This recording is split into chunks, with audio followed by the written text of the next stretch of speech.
Good dog. Good dog. All right. Dude, Wallace's whole world is about to change. Hold on, I'm putting my headphones on. Oh, my bad. What up? I was about to say, like, Wallace, his whole world is about to change. Dude, I mean, Wallace's all of world y'all's world is Well, going to dude, change. the thing is Wallace was a really big donor for Biden. Oh, yeah. And so he's really, I'll be honest with you.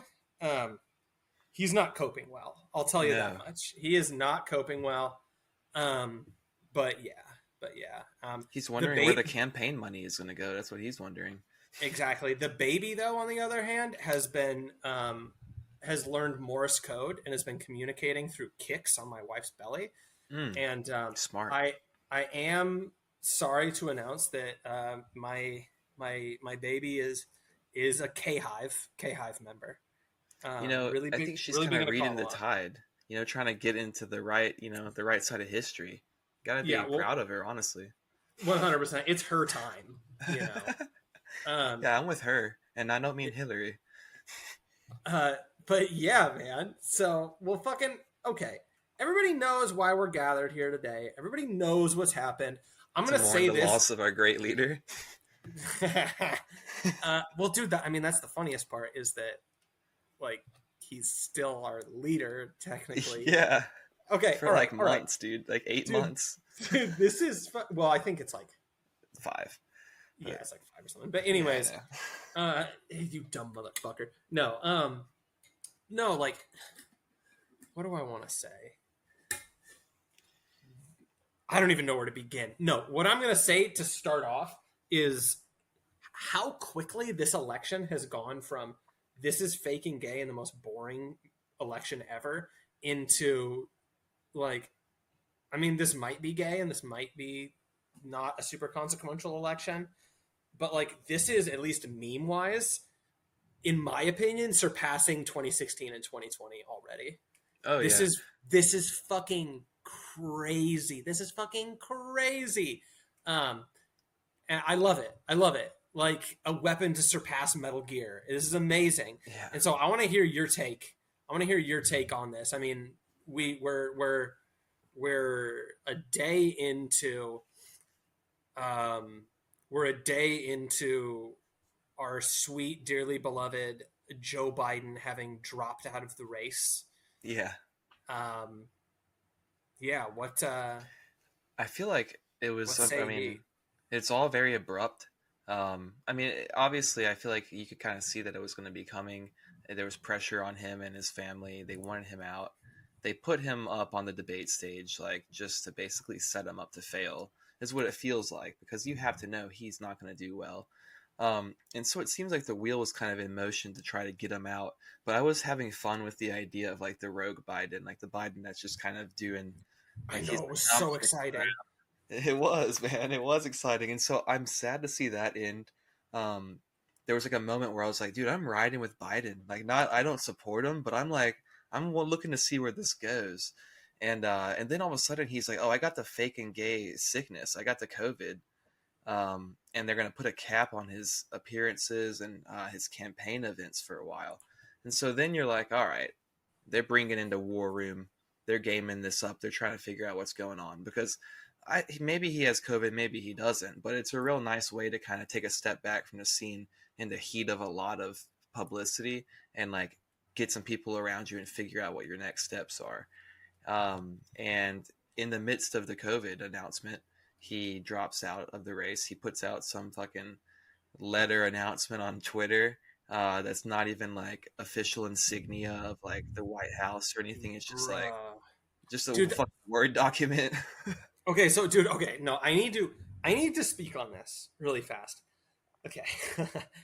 The president has dropped out of his race for re-election without making a speech or any public appearance. We haven't seen this guy in a fucking week, okay? He dropped out via a letter posted on Twitter. Crazy. What in That's the like fuck? breaking up with your ex with a text message or something, dude. Dude, this is Phil Collins, I think, filed for divorce with his wife via fax. Holy fuck.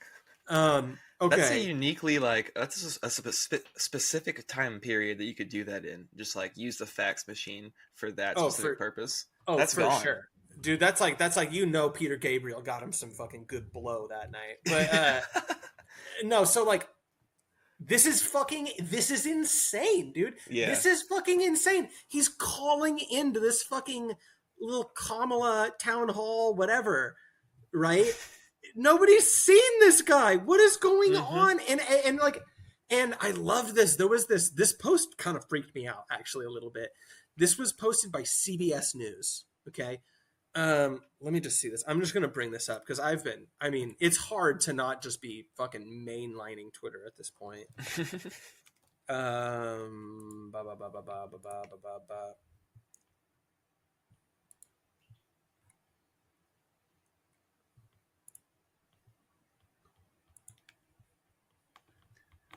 I was watching some stuff of her at one of these town halls where she's speaking and she's trying to like talk about the legacy of Joe Biden. It was like maybe the Oh speech yeah. right after he announced that he was stopping and dropping out, and she was like, "He's already got such a strong legacy, one that even surpasses the legacies of many presidents that served 2 terms, and he did it all in just one." It's like, what the fuck are you What the talking fuck are you about? even talking about? Okay, here we go. Here we go. So someone did an interview. I mean, not like it. They got some statements on the record from Joe Biden's brother, Frank Biden, who I didn't even know he existed. Yeah, Right? he's This is alive. like, yeah. This is like Barack Obama's fucking African brother or something. Yeah, hell Um, yeah. and this guy's like, look, like this is sad. It was an honorable thing. I'm selfishly excited to have my brother back, and he did this, out of concerns for his age and his health, and like this is new chapter, okay, and then they publish that, right, and then they come out again. I have a post here saying, as a follow up to this update, a source close to the Biden family tells us Frank Biden suffers from alcoholism and hasn't spoken to his brother, the president, in weeks. What he What? said about President Biden's health being a factor in his decision is completely untrue. Wow. What the fuck does that mean? What the fuck does that mean? That's crazy. They're still And trying then to gaslight people. no, and then they're like, okay, what people are posting, and in this, like, I don't know, but like at this point, um, this is people are like posting pictures of comparing comparison. Jesus Christ, sorry, that first Hit the hit's ball a hitting little me bit hard. hard. Yeah, Yeah, yeah. I know exactly. People are comparing pictures of his normal signature to the signature on that letter. Oh yeah, I've been seeing that. Shit like that. I don't necessarily. I think they probably have like better ways of faking it than just like Jill writing it. Right, dude. I But mean, you like, scan it. You take a fucking scan of an old signature and just paste it on there, and it would be fine. right. But like, I don't know, man. Like, this I whole mean, it's thing is crazy. fucking weird. Why are we not seeing this guy? What is going on? I mean, he's got COVID, so he's got a quarantine in the basement. Him and Chris Cuomo are down there, probably doing push-ups, hanging out, getting their reps in. He he might be dead. He might, because dude, I don't know that like this whole thing about Frank, regardless of like if he's telling the truth or not, his whole sentiment about we finally get to have my brother back and he gets to come back to we get to enjoy him in the later part of his life, whatever. I think he's gonna die quickly because like they're Oh, pumping him, they were powering him through this, with some sort of like I don't know, like occult magic or some sort of chemicals or electroshock therapy or something. They were maybe jump starting his heart every day like crank. I'm not sure what they had him doing, but he's not going to live just like without the presidency and like this whole apparatus around him keeping him afloat. I think he dies pretty soon, unfortunately, for him and yeah. his family. Yeah. I mean, I don't even. It almost feels irrelevant. It almost Yeah. feels Oh yeah. irrelevant because he has felt irrelevant this whole time, right? Like Mm-hmm. he's just a smoke screen. I like I don't know if I'm gonna go so far as to say he's actually dead. But I do think that there's like something I do think that there's something compelling to the idea that the party just like soft cooed him and that Yeah. Joe actually never came back from just going rogue and Mm-hmm. that like the rest of the party was literally like, Joe, get in the fucking basement now, Yeah. and like we're posting this fucking letter, fuck you. um i like I think there's a distinct possibility of that. I think it's insane that we haven't seen him. I think it's I mean, yeah. insane that we haven't seen him. I think that in the best case scenario, right, they didn't soft coup him. Well, that isn't even really a soft coup. That's just a coup. They in the best case scenario, they didn't coup him. Uh, they're just hiding him from the public because he's so fucked up right now, just in Mm-hmm. general. And like that's kind of a nightmare also, Yeah. because like Trump already got COVID. You need to be able to just get sick and get the flu when you're the fucking president. Of course. Um, and that's the important thing. That's the important thing is they're basically in the best case scenario they're hiding him to protect his image because he's still the sitting president and he's completely fucked right now. Mm-hmm. And And that's not great. That's not great. I just saw this might totally be bullshit or whatever, but I just saw a post um so Benjamin Netanyahu just landed in the US and oh yeah. he's gonna give an address to the Senate because he's the secondary president, obviously, Dude. right? Yeah, yeah, yeah. Uh He'll and take charge now while Biden's in the fucking basement. and I saw some posts talking about like he can't again, this might be bullshit, but someone being like he literally can't get a hold of Biden, so he's now like hitting up Trump. Dude, uh holy and fuck. and I saw like I can't see if that's confirmed or denied, but I am seeing, you fucking Google this and people are talking about like Trump, Kamala isn't gonna like preside over his address. And so it's Hmm. like, wait, so who's even Yeah, gonna what the fucking fuck? be there? What are you talking about? Why would you even publish that headline? What's going on? Yeah, what Um, are we doing, people? what are we doing? I'm freaking out right now, and The I'm freaking out. incompetency is just off the charts, bro. This is insane. This is fucking insane. And one of the craziest things about it is, again, like we predicted this during the fucking Fed post, fucking Mm-hmm. like 4 fucking years ago. Mm-hmm. I thought it would happen earlier. I didn't think it would happen. I thought it would either happen earlier or Biden would step down before running for re-election. But That was my bet. if Biden had stepped down before running for re-election, though, the thing is that they wouldn't be able to just strong. I mean, yes, they definitely would be able to strong arm whoever they want to into the to be the nominee, but it would be more of a process. Whereas now it's like you put this fucking old bastard that's obviously not going to be mentally well enough to make it all the way through the fucking campaign trail. You put him up as the incumbent nominee. So basically, you close the option of having primaries because you're saying, oh, we don't need a primary. He's an incumbent. He's going to be our nominee for the DNC. So basically, you bar fucking like RFK or anyone else who wanted to possibly run against him and primary him. Whatever your thoughts are on the democratic process, it's bullshit. They could rig it however they want or fortify it, whatever. But still, they bar that from happening to eliminate even having to do that. And then as soon as Biden gets past the stage of like, we're now primary season's done, they put him out on one of the earliest, I think the earliest debate that's happened in a presidential as far as general debate. And he shits the Like by a bed. huge margin, Yeah, by months and Just- months. yeah. And he shits the bed majorly. And it's obvious he's going to shit the bed. Anyone around him had to have known he was going to shit the bed. So what do you do? Why do you put him on the TV like that? Why do you have him out there that early unless it's just because you want him to fail? And then he's like, okay, he fails. You get this whole hubbub around and you're like, let's just replace him with whoever we plan to do anyhow. And that's crazy. I mean, it's really crazy to me because it's I mean, I figured kind of like before when Biden was first elected, I was like, no way he makes it through 2 terms. No, I thought maybe he would step down from health concerns midway through. But doing it in this fashion, it seems sloppy.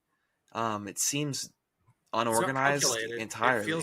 It feels not calculated. Yeah, it's crazy, and that to me, I don't know. It makes the whole like analysis of like, oh well, like they're like moving them out and they're putting these people in. It's like, okay, well, there's maybe actually competing interests going on here, amongst this kind of class of individuals, and like maybe like the rogue Biden thing did play a role to some degree in his family and his advisors and the people he had around him.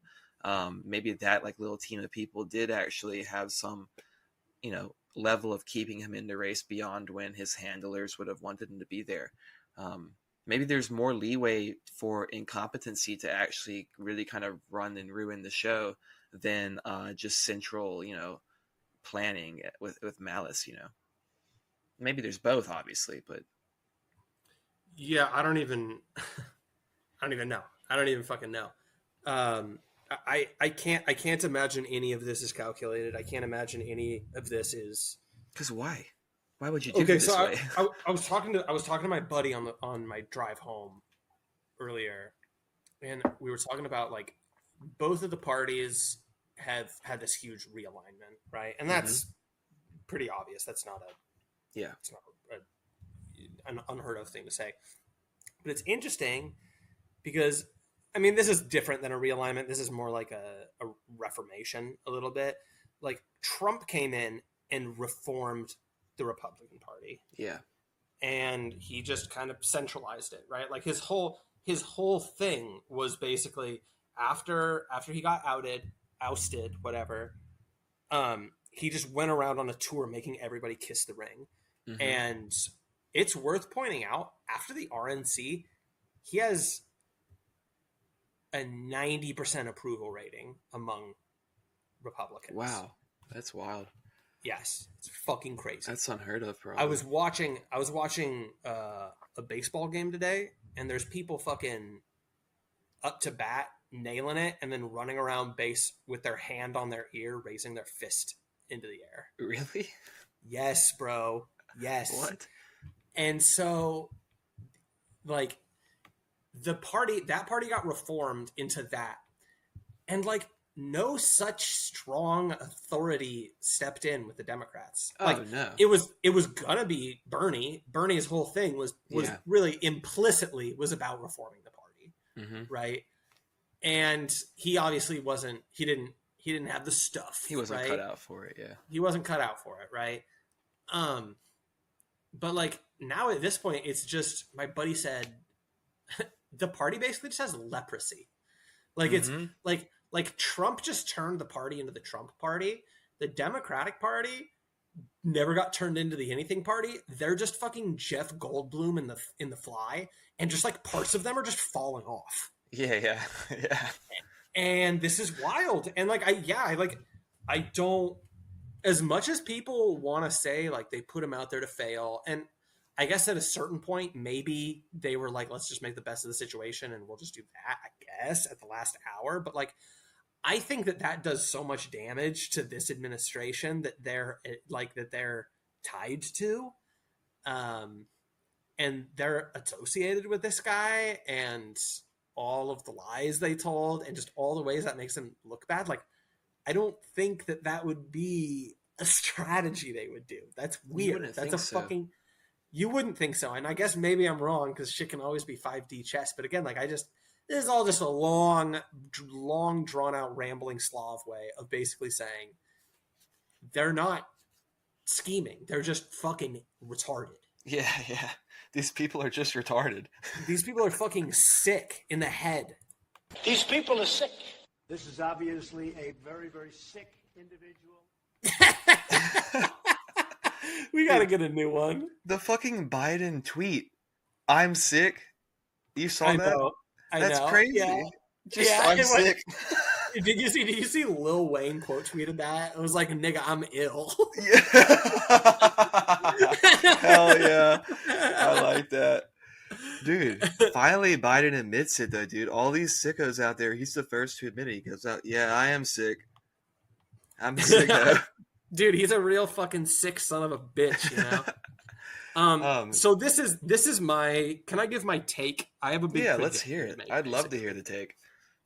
All right, I actually texted the boys group chat just yesterday with this, so I'm gonna kind of refresh myself a little bit here, but basically my idea of this is we're going the hoes are officially scared, and we're going back to normalcy, not in politics, because the Hegelian dialectic doesn't give a fuck about if the hoes are scared. Oh no. But the culture is gonna go to normal. Okay. Yeah. So, I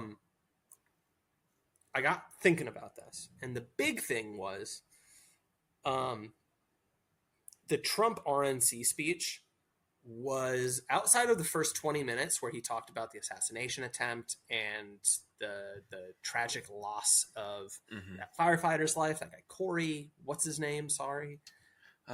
Something Italian sounding. Yeah. Oh, well, maybe it's not so tragic then. I'm just kidding. Whoa. Enough with kidding. the Italian hate. Oh, Stop Italian. It's so blasé. It's we can hate on Italian people. I'm cool. I'm fucking come town and Chapo Trap House level. Like, dude, get out of here with that bullshit. Get the fuck out of here, bitch. Anyways, his speech was boring past that point. Yeah, all I saw was the first 20 minutes, to be honest. That's what everybody saw, because the rest of it was basically a rally speech, but it was really, really, really tame. And that's weird, because the whole thing is that this is he's punished Trump. Like, he's coming back with a vengeance, guys. Like, this time is all for all the keeps. Like, fucking Jared Kushner's getting executed on day one, right? God, now, what if he was? And Gavin Newsom, both of them. He goes up there and he gives a really basic bring the country together type of speech, right? And I'm thinking about that, and I'm like, well, it's like hanging out with your boy who you think has that reputation of being like the crazy friend. Yeah. And you're like, all right, guys, like, watch out, he's wild. And then like he just shows up and he had like kind of a bad day and he's just like acting like a normal guy. And you're like, oh man, I could have sworn he was crazy. Like, you're like sitting here watching Trump thinking he's going to be like a little dancing monkey, and he just gives a normal speech, right? Now, I'm burying the lead here a little bit. Point is, I've been thinking about that, and then you see, for like the third or fourth time, he goes up and he's like, Project 2025. I don't like this shit. I don't know anything about these people. I'm not gonna. Really? I don't. He's saying that? Yes, straight up. This is like the fourth time he said it now. He's like, I'm done. I'm not. That's not going to be a part of my platform. It's not going to be part of my campaign. Like, chill out. That's all I hear about from fucking libs, dude. I don't even know what the fuck it is, but all I see is people posting like, here's what rights you're going to lose if the fucking GOP gets their way with Project 25 and Trump and MAGA. I'm like, what even the fuck are you talking about? No, Project 2025 is a psyop? It's a stated. I think it's the Heritage Foundation. It's a think tank, and what these think tanks will do is they'll always put forward like a published agenda, basically, of like proposed policies, right? And this is what they put out, and it's basically like big Christian nationalism shit, right? Okay, he's going out there, he's saying like, I don't like this. He's literally being like, I think this stuff's weird, and he doesn't do that. No, he doesn't. This is my whole point. He's actively distancing himself from Project 2025, right? That's probably a good move. I see people really soften up to him after the assassination attempt. Majorly. You see fucking Tenacious D is just like on hiatus indefinitely. After that whole thing. And this is the thing, is that the door has just like swung shut really quickly on like deranged rhetoric and cultural outlooks on this stuff, right? Yeah. And right now, talking with normie friends I know, they're all kind of waiting for the news to come in, right? I saw a video the other day talking about Jimmy Fallon just like for the whole the entirety of last week, just like literally didn't mention that Trump, like, there was an assassination attempt. That's crazy. Right? Just didn't mention biggest news story right? possible. Yeah, well, no, but that's the thing. Is like, I think that's smart. I think he's actually doing it correctly, right? And this is my whole point.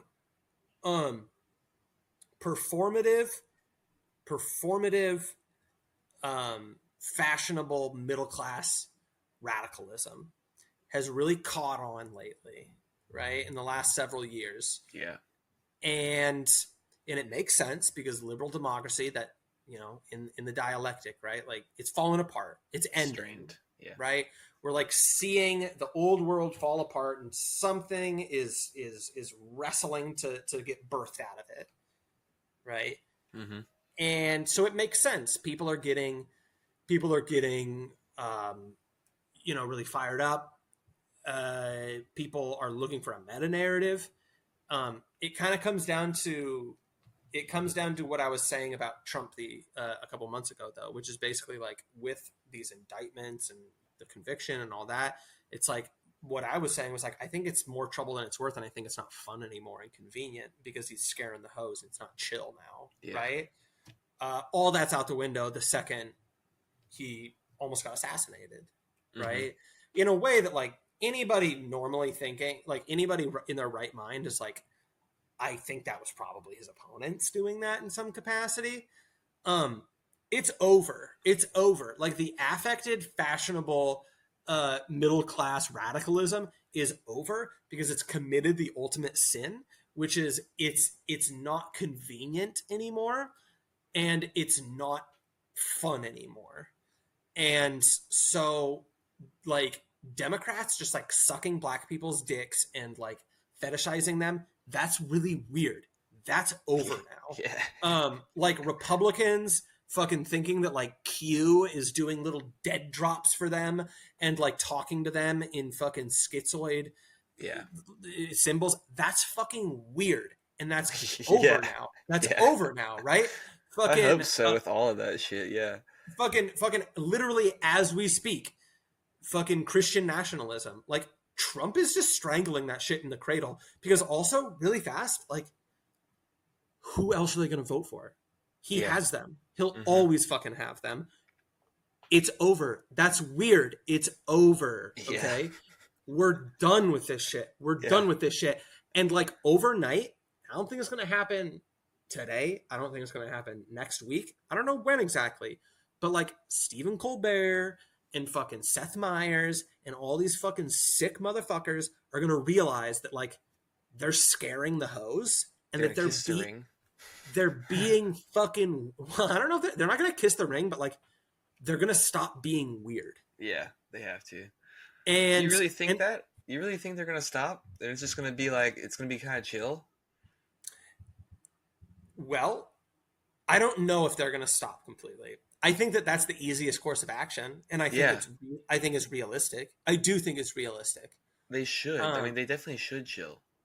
But if they don't, it's at their expense, because that is the zeitgeist. Like, there is a characteristic of the age, and, like, I am convinced, like, the characteristic of this age is just be normal. And this is like, I'm kind of ripping off somebody from Twitter, this guy Edmund Smirk. I don't know if he's a faggot or whatever. Like, I'm sorry if people think this is a normie take or whatever.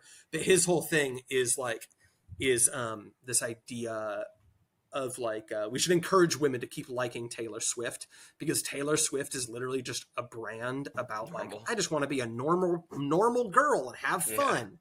And, like, that's good. She's Cardi B is over. Taylor Swift is in. Exactly. And this was the joke I was making to the boys, right? Is I was like, you know, like, the 2020s was, hey, we're cisgendered white men. The 2030s is going to be, we're Costco guys. God, you know what I'm saying? So. And that, I swear to fucking God. And like, I don't know, that was really long and drawn out. And I'm, like, trying to, like, read through if I had any other points on it. But this is my point. This is my point, is just, like, I literally saw some leftoid, like, and this speaks to my point. They don't understand what they're saying, it's that deep rooted, it's that unconscious, that collective unconscious. I saw leftoids last night making posts about like, you know, like, dude, if Kamala just came, and they're, of course, they're fucking feminine and annoying about it. They're like, if Kamala just came out, you know, in a debate and was like, why are you being so weird to Trump? Then she would like totally win. And like, whatever, you're gay, and that's an annoying thing to say, but It's also insightful though. No, exactly. And they don't know what the fuck they're talking about, but their brain knows on some level. Yeah. And what they're saying has a strong truth to it, right? Which is that all you need to do, it's like how all arguments online are just the let's play the you got upset first game, right? Like just act normal, act like you're not upset, right? Like it's kind of like that. That's kind of the game they're playing a little bit, but it speaks to like what actually is going to be the rules of the road here, which again is just like be normal. And this is, in my opinion, this is the biggest win for social conservatives that they could have asked for, and none of them are going to very few of them are going to identify that, because I think this is going to be like thoroughly really postmodern, and it's not going to come in the form that they wanted it to. But I swear to fucking God, the canary in the coal mine is going to be young women, and young women are going to get way more into monogamy and starting families. I swear to God, like people can make fun of me for saying this shit. I don't give a fuck. It's already happening. That's already happening. If you look at the younger generation, they've seen what the millennials have done. They've seen the cringe that the millennials have created with all of this, basically with the ideology that comes along with buying into this middle class radical politics and like grad school level fucking social ideologies. They've seen like the mental knots that it ties in individuals. They've seen the lack of like social togetherness that it creates, and I think that they've identified it as being cringe. Like I think it's like cringe or based, you know, it's kind of like a dialectic that I do think exists. And I don't know that, you know, the terms always are base, you know, or cringe, but there's like a cool and there's a cringe and there's like, and I think that they've seen this is kind of cringe, all of this shit, because it's like, you're making like this, all of these different things, your identity in a way that's like, it's all shit that you can't really control in any meaningful way. And then you have to kind of just keep floating around and shifting yourself. So you see that these people have no center. And that's like a casual observer. You can see them having no center and no fixed identity and nothing to ground them. And you're like, that's not a healthy way to be. And like, that doesn't create success. It doesn't create happiness, joy. It doesn't create anything other than like this perpetual race to keep up with like, what's the right idea to have like right now that's socially, you know, it's just completely retarded. It's just like an endless chase of like chasing your own tail and trying to like just, you know, think yourself into having the socially correct acceptable take that you've read on whatever thing, and then just, you know, get into small circles and chat about that and chat about how other people are wrong. All that shit is weird, and I think that people see that, and it's created like a detachment from that process. I think that we've moved into like a post-ironic kind of era in general that's going to be kind of like be normal a little bit. Like I think we were in like a heavy irony that was like, oh, it's kind of actually like the irony went along with these gauche personalities and stuff like that, because it was like almost understood it's kind of in a way not real. And everyone's kind of acting on that. It's like whatever, but it is real to them, but also kind of not. It's kind of ironic, and they can hide behind this irony. And I think we're getting to a point, where it's like, let's just kind of try to like be kind of normal and like bring it down a little bit, because like we're too fucking stressed out and too mentally zapped from all this shit. We just need some type of baseline.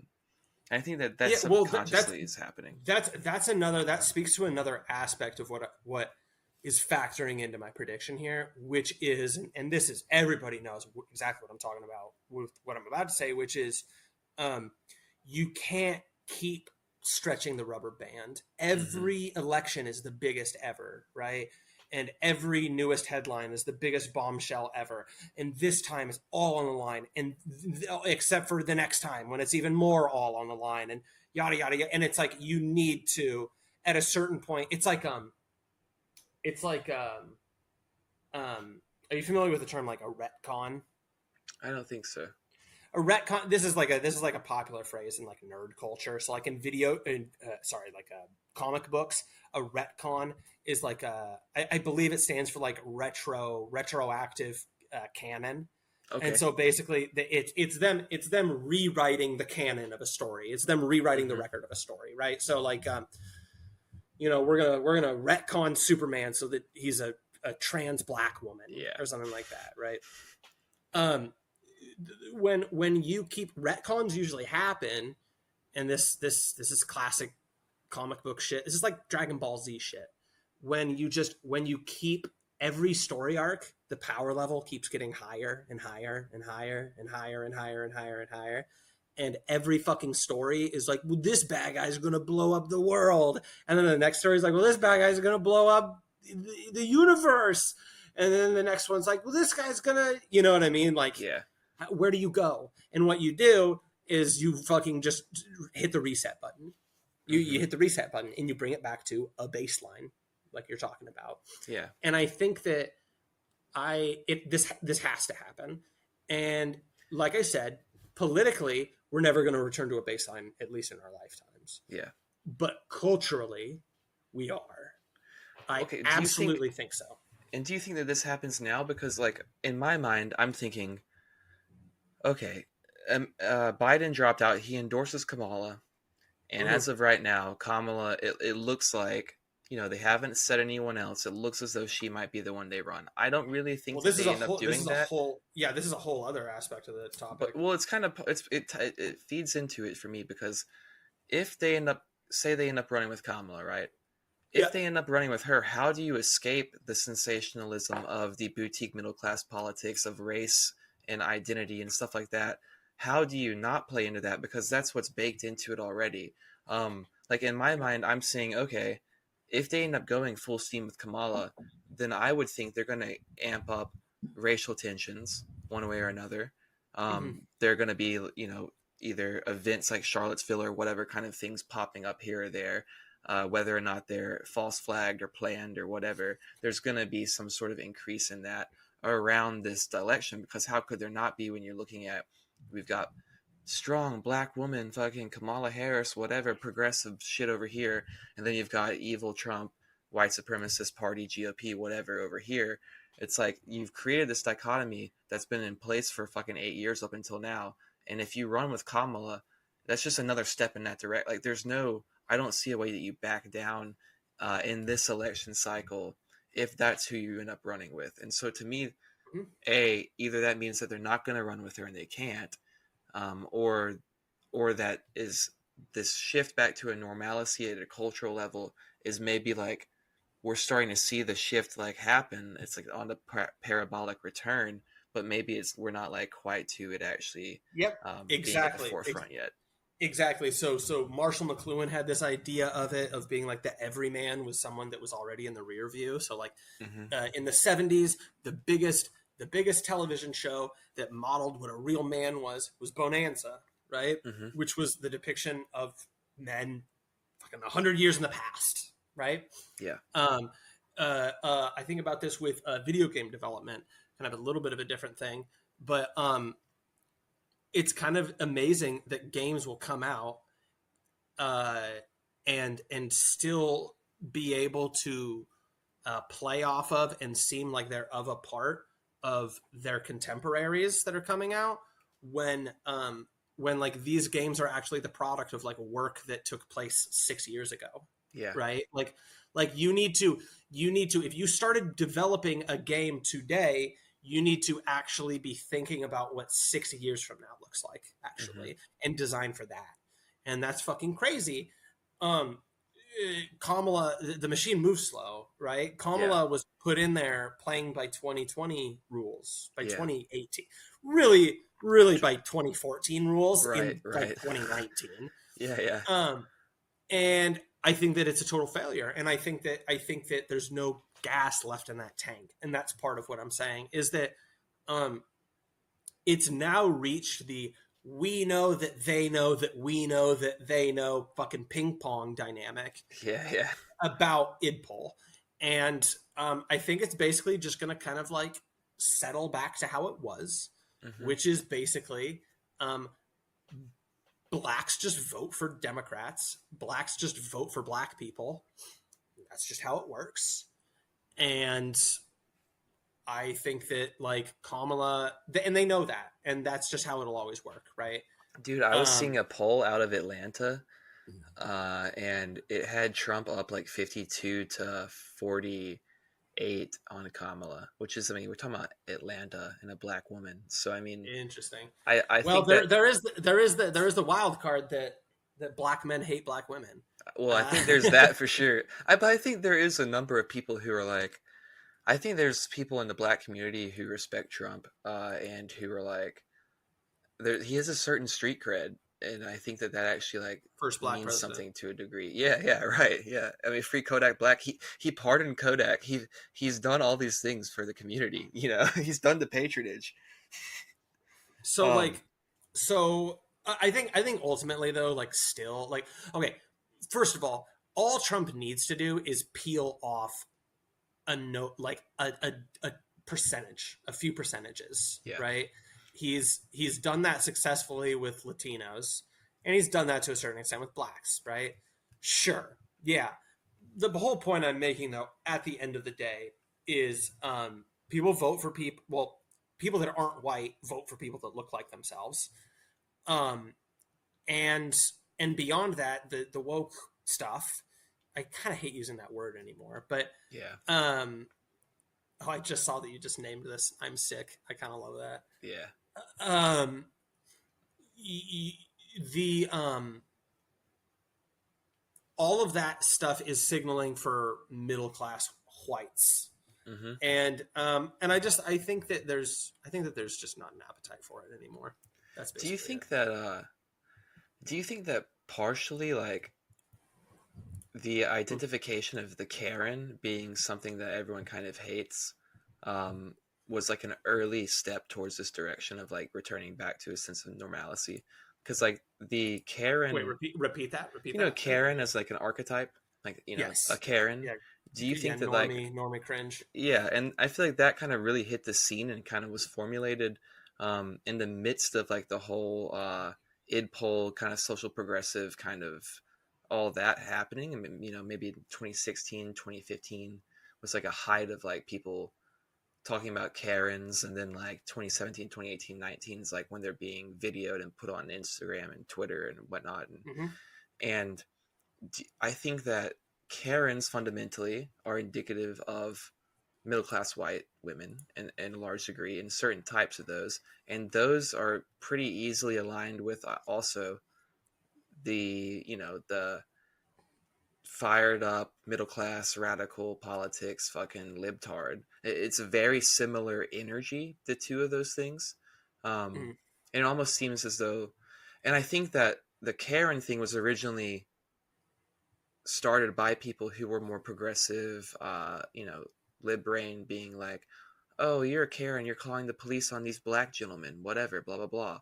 But I think it may be kind of like subconsciously the image and the symbol of the Karen, that archetype, I think ended up biting the progressive movement in the ass, kind of, because I think that when you create that disdain for that type of individual, it's automatically like, fucking Elizabeth Warren is a Karen. Like, these types of people are is that.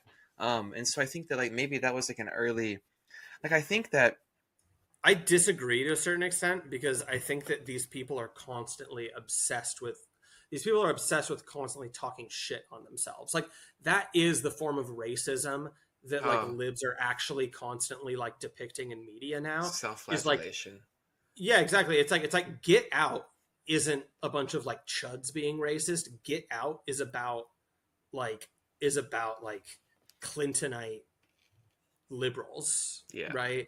And so that's their whole thing, is that like they think that they need to be the ones fucking in the stockades going through the struggle session. Yeah. But I feel like I feel like whenever something is culturally at a boiling point, and it's like really like when one side has all the power culturally, like for instance, like 2016 to 2020, that period of time and election kind of cycle and stuff around Ed Poll and just kind of like lived up politics generally, progressive stack ideology stuff. I think whenever something is at the forefront like that, it's already it's already down on the downward slope of its life, of its shelf life, because it's developed early on in like the fucking universities and in wherever kind of circles, and then it kind of comes out 5, 10, 20 years down the line and seeps into like mainstream culture, and then it's kind of like festers around there. Then it reaches into like a kind of an apex, if you will, when it catches on with like the bell curve, if you will, kind of going along. But I think it's at a certain point, it's like once you see that, it's like, oh, this has cultural power now. It's like, all right, that thing is already dead, Yeah, it's over. and something else is like being probably the reaction to that is what it's like actually cooking right now. And I think that there are small little things that pop up, and I guess this is the dialectic, if you will. And this is kind of how you read the dialectic and what direction it's heading in, is that there are little things that kind of pop up that can act like canary in a coal mine, or as signifiers of like, oh, this is maybe an interesting anomaly, that when paired with these other things, is no longer an anomaly, but maybe is like an indicator of the first steps towards a change in the culture. Mhm. And I was just thinking maybe like what would be some examples of those, and maybe if the Karen could be something that could be indicative of that. I think That's where so. I was going. I actually I think I agree with your point about Karen in a very particular way, which is fucking kind of mold bug cringe, and that's his whole fucking like elves and hobbits shit. Um, like um, it became. Let me think about this. Okay, the power of the media is more important than like electoral democracy, right? Yeah. um, and culture is is kind of like that substrate of the media. Like that's what we're really talking about, right? Hmm. Therefore, what you give people, what you make people associate as being cool and uncool, is power, Yeah. right? And so if you just like give the normies this like anti-white misogyny that is the Karen meme, and they just fucking run it into the ground, and then you hear your fucking dorky uncle making Karen jokes, and you feel fucking physically repulsed when you hear Yeah. that out loud. It's no longer cool, Yeah. right? And it becomes easier and easier to point out that the emperor has no clothes, and it does, like, again it's just like how the leftoids are like are pointing out, like, man, like maybe it would be a super own if you just like pointed out that someone was being not normal, right? Which is really funny coming from them for a number of reasons, right? Yeah. But like when Some gender you goblins going up to fucking a MAGA guy with just like a red hat on. You need to be normal. how about you just be normal? Um, well, no, and that is like, I'm going to abandon the point I was making just to the normal thing again. Like again, that's all you need to do. All the right needs to do is just be normal. Yeah. Be normal. That's all you need to do. The other side has been having a tantrum and coming unglued for the past 10 fucking years at least. Just be normal. That's all you need to do. This country is basically a third left wing, a third right wing, and then just like a third basically like political lumpen. Just like Yeah. totally checked out and totally uninterested. And they will go with, they are the people that are 100% won over by what is cool Yeah. and like and what's dominant culturally and what is socially expedient, and like just be normal and you will win those people. Hmm. Yeah, I think there's a lot of insight there, because I think that most people are, and even if it's not a cool thing, it's also just like a what doesn't scare me, like what doesn't like unsettle me to a certain degree.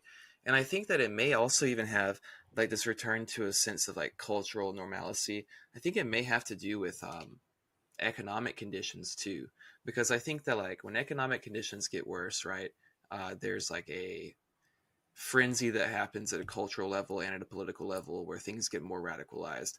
And I think though, as they even continue to get worse, though, it's like you're like, I can't handle all of this. I can't handle being broke as fuck with inflation skyrocketing and having to worry about people fighting about cultural topics everywhere.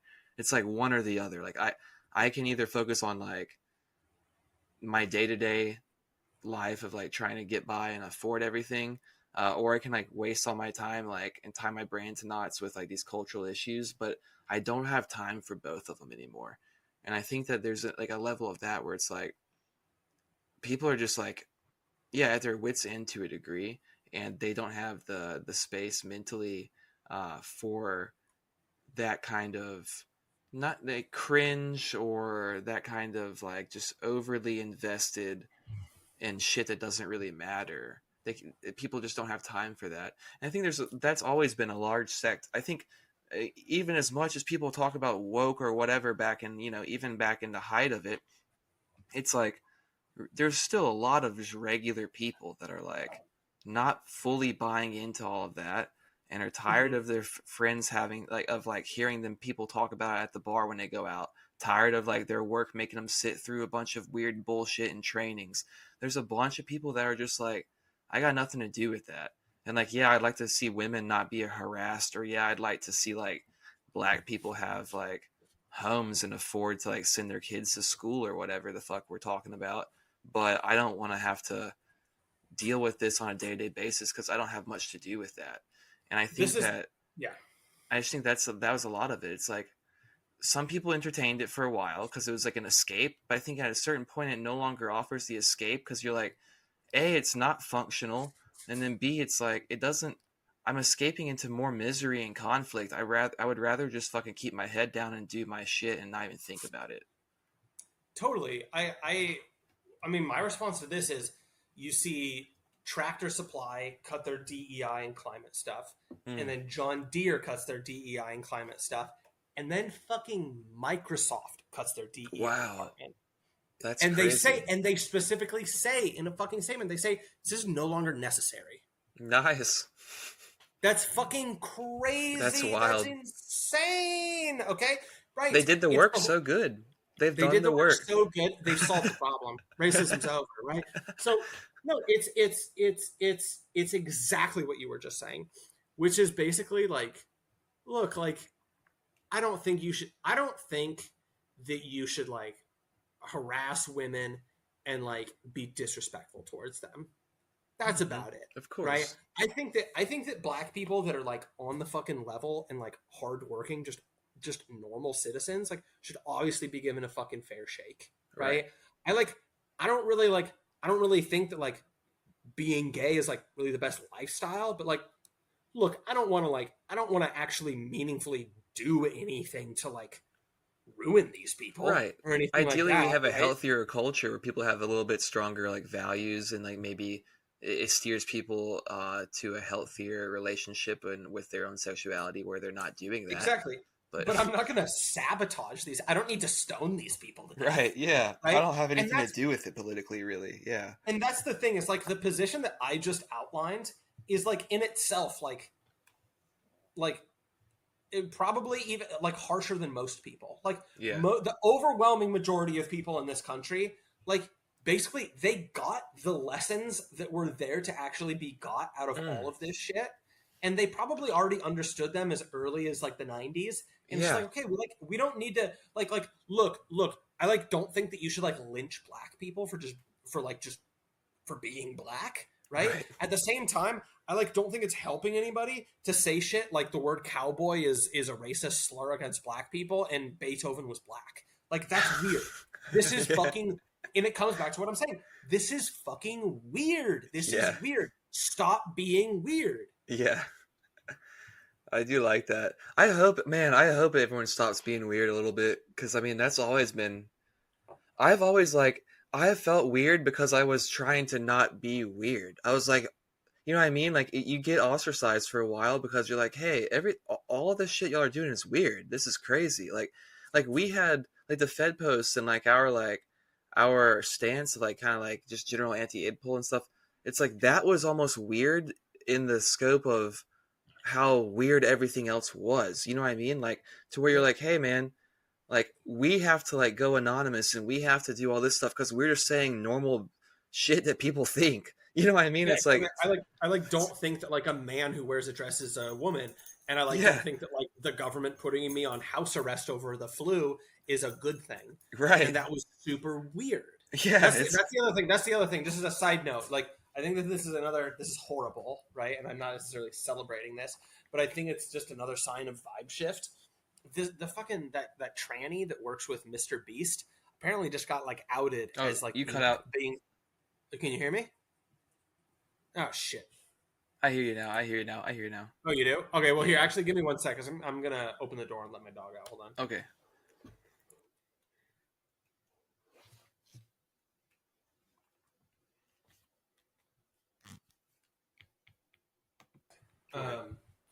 Can you hear me all right? I like need to stand up because my back's been hurting. Oh, I hear you now. Yeah, you're good. And Okay. if it's not loud, like in post, I can always boost it. Okay, cool.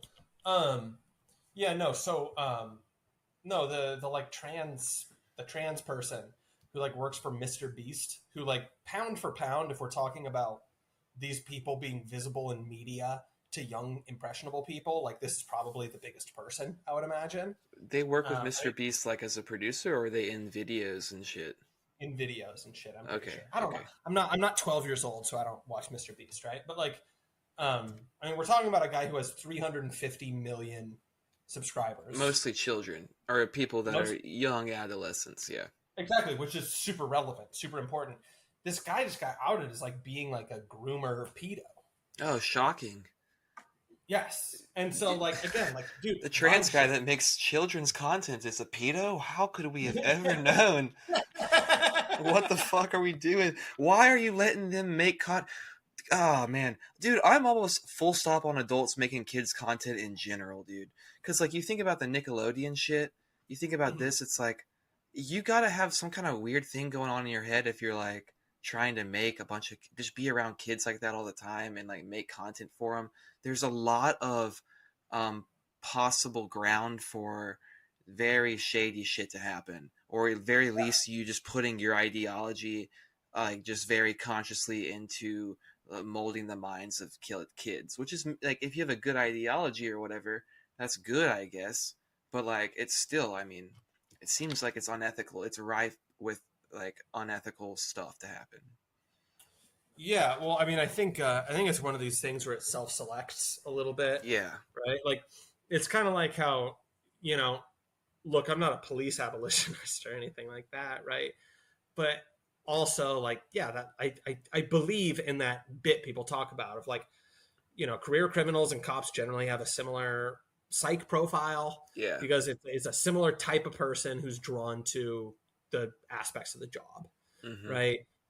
Um, and what was I saying?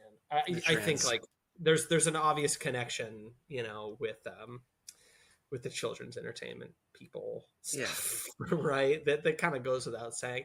It's also kind of like how like this is it's like this way with like pedophile priests in like the church, right? yeah, Is that like the thing that draws them to that is that these are like gay men from really religious communities who are basically told like, well, fuck, man, like I don't know, just like go do the thing where you do celibacy and you don't ever take a wife, yeah, and like that became really really common, and then you know, and then like you put all these people in seminary together and it's just this huge hotbed of homosexuality, mm-hmm. and then you just have them in close proximity, private proximity with just young men, and it's Yeah, like okay, you know, and again, like for as much as people like argue against that and everything, like I mean, we've had female altar servers since the 80s, and the rates of male molestation just like have not really budged, yeah.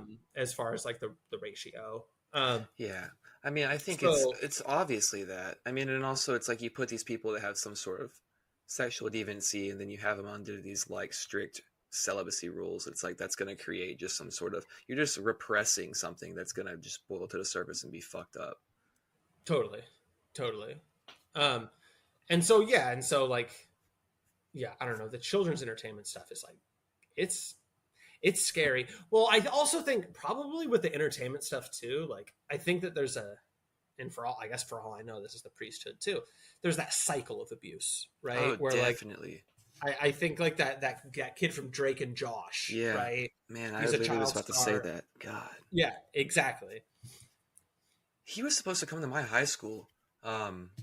Dude, We had some sort of I'm like, glad he didn't, brother. dude, me too, man. Well, that would have been fucking tragic. Who knows what would have happened? We like won some sort of award for being, I don't know, having SAT scores or something, and they were like, we're gonna have a party and have Drake Bell come to like the soccer field for a concert, and he was doing like a tour where he was going around to high schools, and maybe middle schools and stuff too, doing like school auditorium concerts. And then he ended up not making it for whatever reason. But yeah, he was obviously like abused, and then he acted out the same abuse that he suffered with people that were younger than him, that he had a position of power over to do that to. And it just, yeah, that happens over and over again, the cycles of abuse and generational cycles, and you know, have nothing to do with abuse, alcoholism and stuff like that. There's so many things that are just like cyclical, that just kind of get passed down, like just these evils. Totally, totally. I like, this is, man, this is an interesting thing, and I'm gonna this is this is a neck breaking segue a little bit, but like I believe in curses, Mm-hmm. and Yeah. with like my kid on the way pretty soon here, um, I've been thinking about like family curses that like we've all suffered from, Yes. and is this like opportunity to have like a clean slate and to Mm-hmm. like break those cycles, Yeah. right? And I think that like I don't know, I think about, I was just talking today about, I spent a bunch of time with my at my buddy. I spent a bunch of time with my buddy recently who has like a 1 year old, Mm-hmm. and a bunch of my friends are having kids, but like mostly they're like newborns. So I'm like spending a lot of time around like fucking newborns, and newborns are just kind of like, they're like a little egg, you know. They're just like don't drop them, they're gonna crack, and like there's not really a lot to it, right? Like Mm-hmm. newborns are kind of scary a little bit, whereas like babies, like a 1 year old baby is like fun Yeah. because Yeah. they'll like fucking they're doing the goo goo gaga shit, Yeah. And they right? kind of bounce around. You know, they kind of crawl around. They'll like stand up. If they fall down, it's like generally okay. Exactly, they just kind of bump their little bums. Yeah. um like babies and children in general are just really vulnerable and like Mm-hmm. really need to be protected, right? And these like curses can just like take root in like in their hearts and in their minds Yeah. really easily. Mm-hmm. And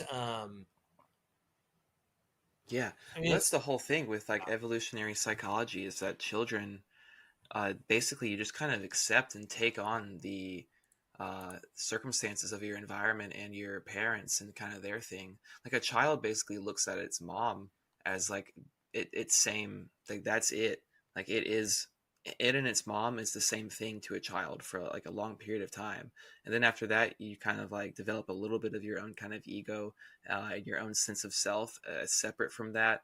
But then you're still kind of having to work out like how to actually think and stuff. And when you're growing up, you know, up until like age like 13, 14, you're not even developing a lot of like your own um, personal point of view on a lot of things. And so you're very much so a sponge that's soaking up the habits of the people around you, the energies of the people around you and the people that are raising you, the traumas and near like just neurological issues, and also just like psychosis or neurosis that people around you may have. It can get funneled into you very easily, because yeah, it's like your mind is very malleable at that time. And then you pick up all this stuff. It's just natural. You're going to. You pick up all these different things, and then you develop these coping mechanisms to deal with them over time. And then, like, as you get to be an adult, you have to identify those and start stripping them away and deal with it. So if you can try to eliminate as much of that gets put into the child in the first place, if you can try to cut some of those cycles off, that's a huge step in the right direction of parenting already off the bat. Exactly. And I think that, like, I don't know, maybe to tie it back into like the larger conversation we're having, um, the veer towards normalcy, right? Mm. Like, I think that like therapeutic culture has definitely led people towards actually kind of like, because they don't have a spiritual view of it at all, they almost kind of inevitably, in trying to solve the stuff, just like embrace their curses by Yeah. like identifying with the curse's name. Yes. You know what I mean? And they Embodying it, basically, like letting it possess them. yeah, they allow it to be part of their story and who they are. Yeah. I mean, it is part of your story, but you know what I mean? Like, it is like you aren't, if you were abused and you have anger problems from that, you like aren't your anger. Yeah. Right? That course. isn't like, oh, go ahead. No. I was just saying, of course, yeah. Yeah. Sorry, I thought you cut out there for a sec.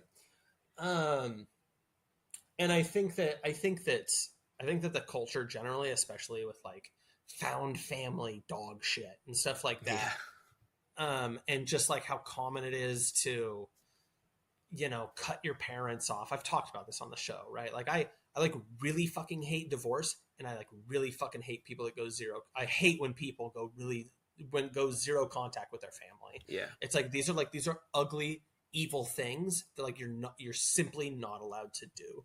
You're not allowed to do that. I think that this is going to be another normalcy thing, right?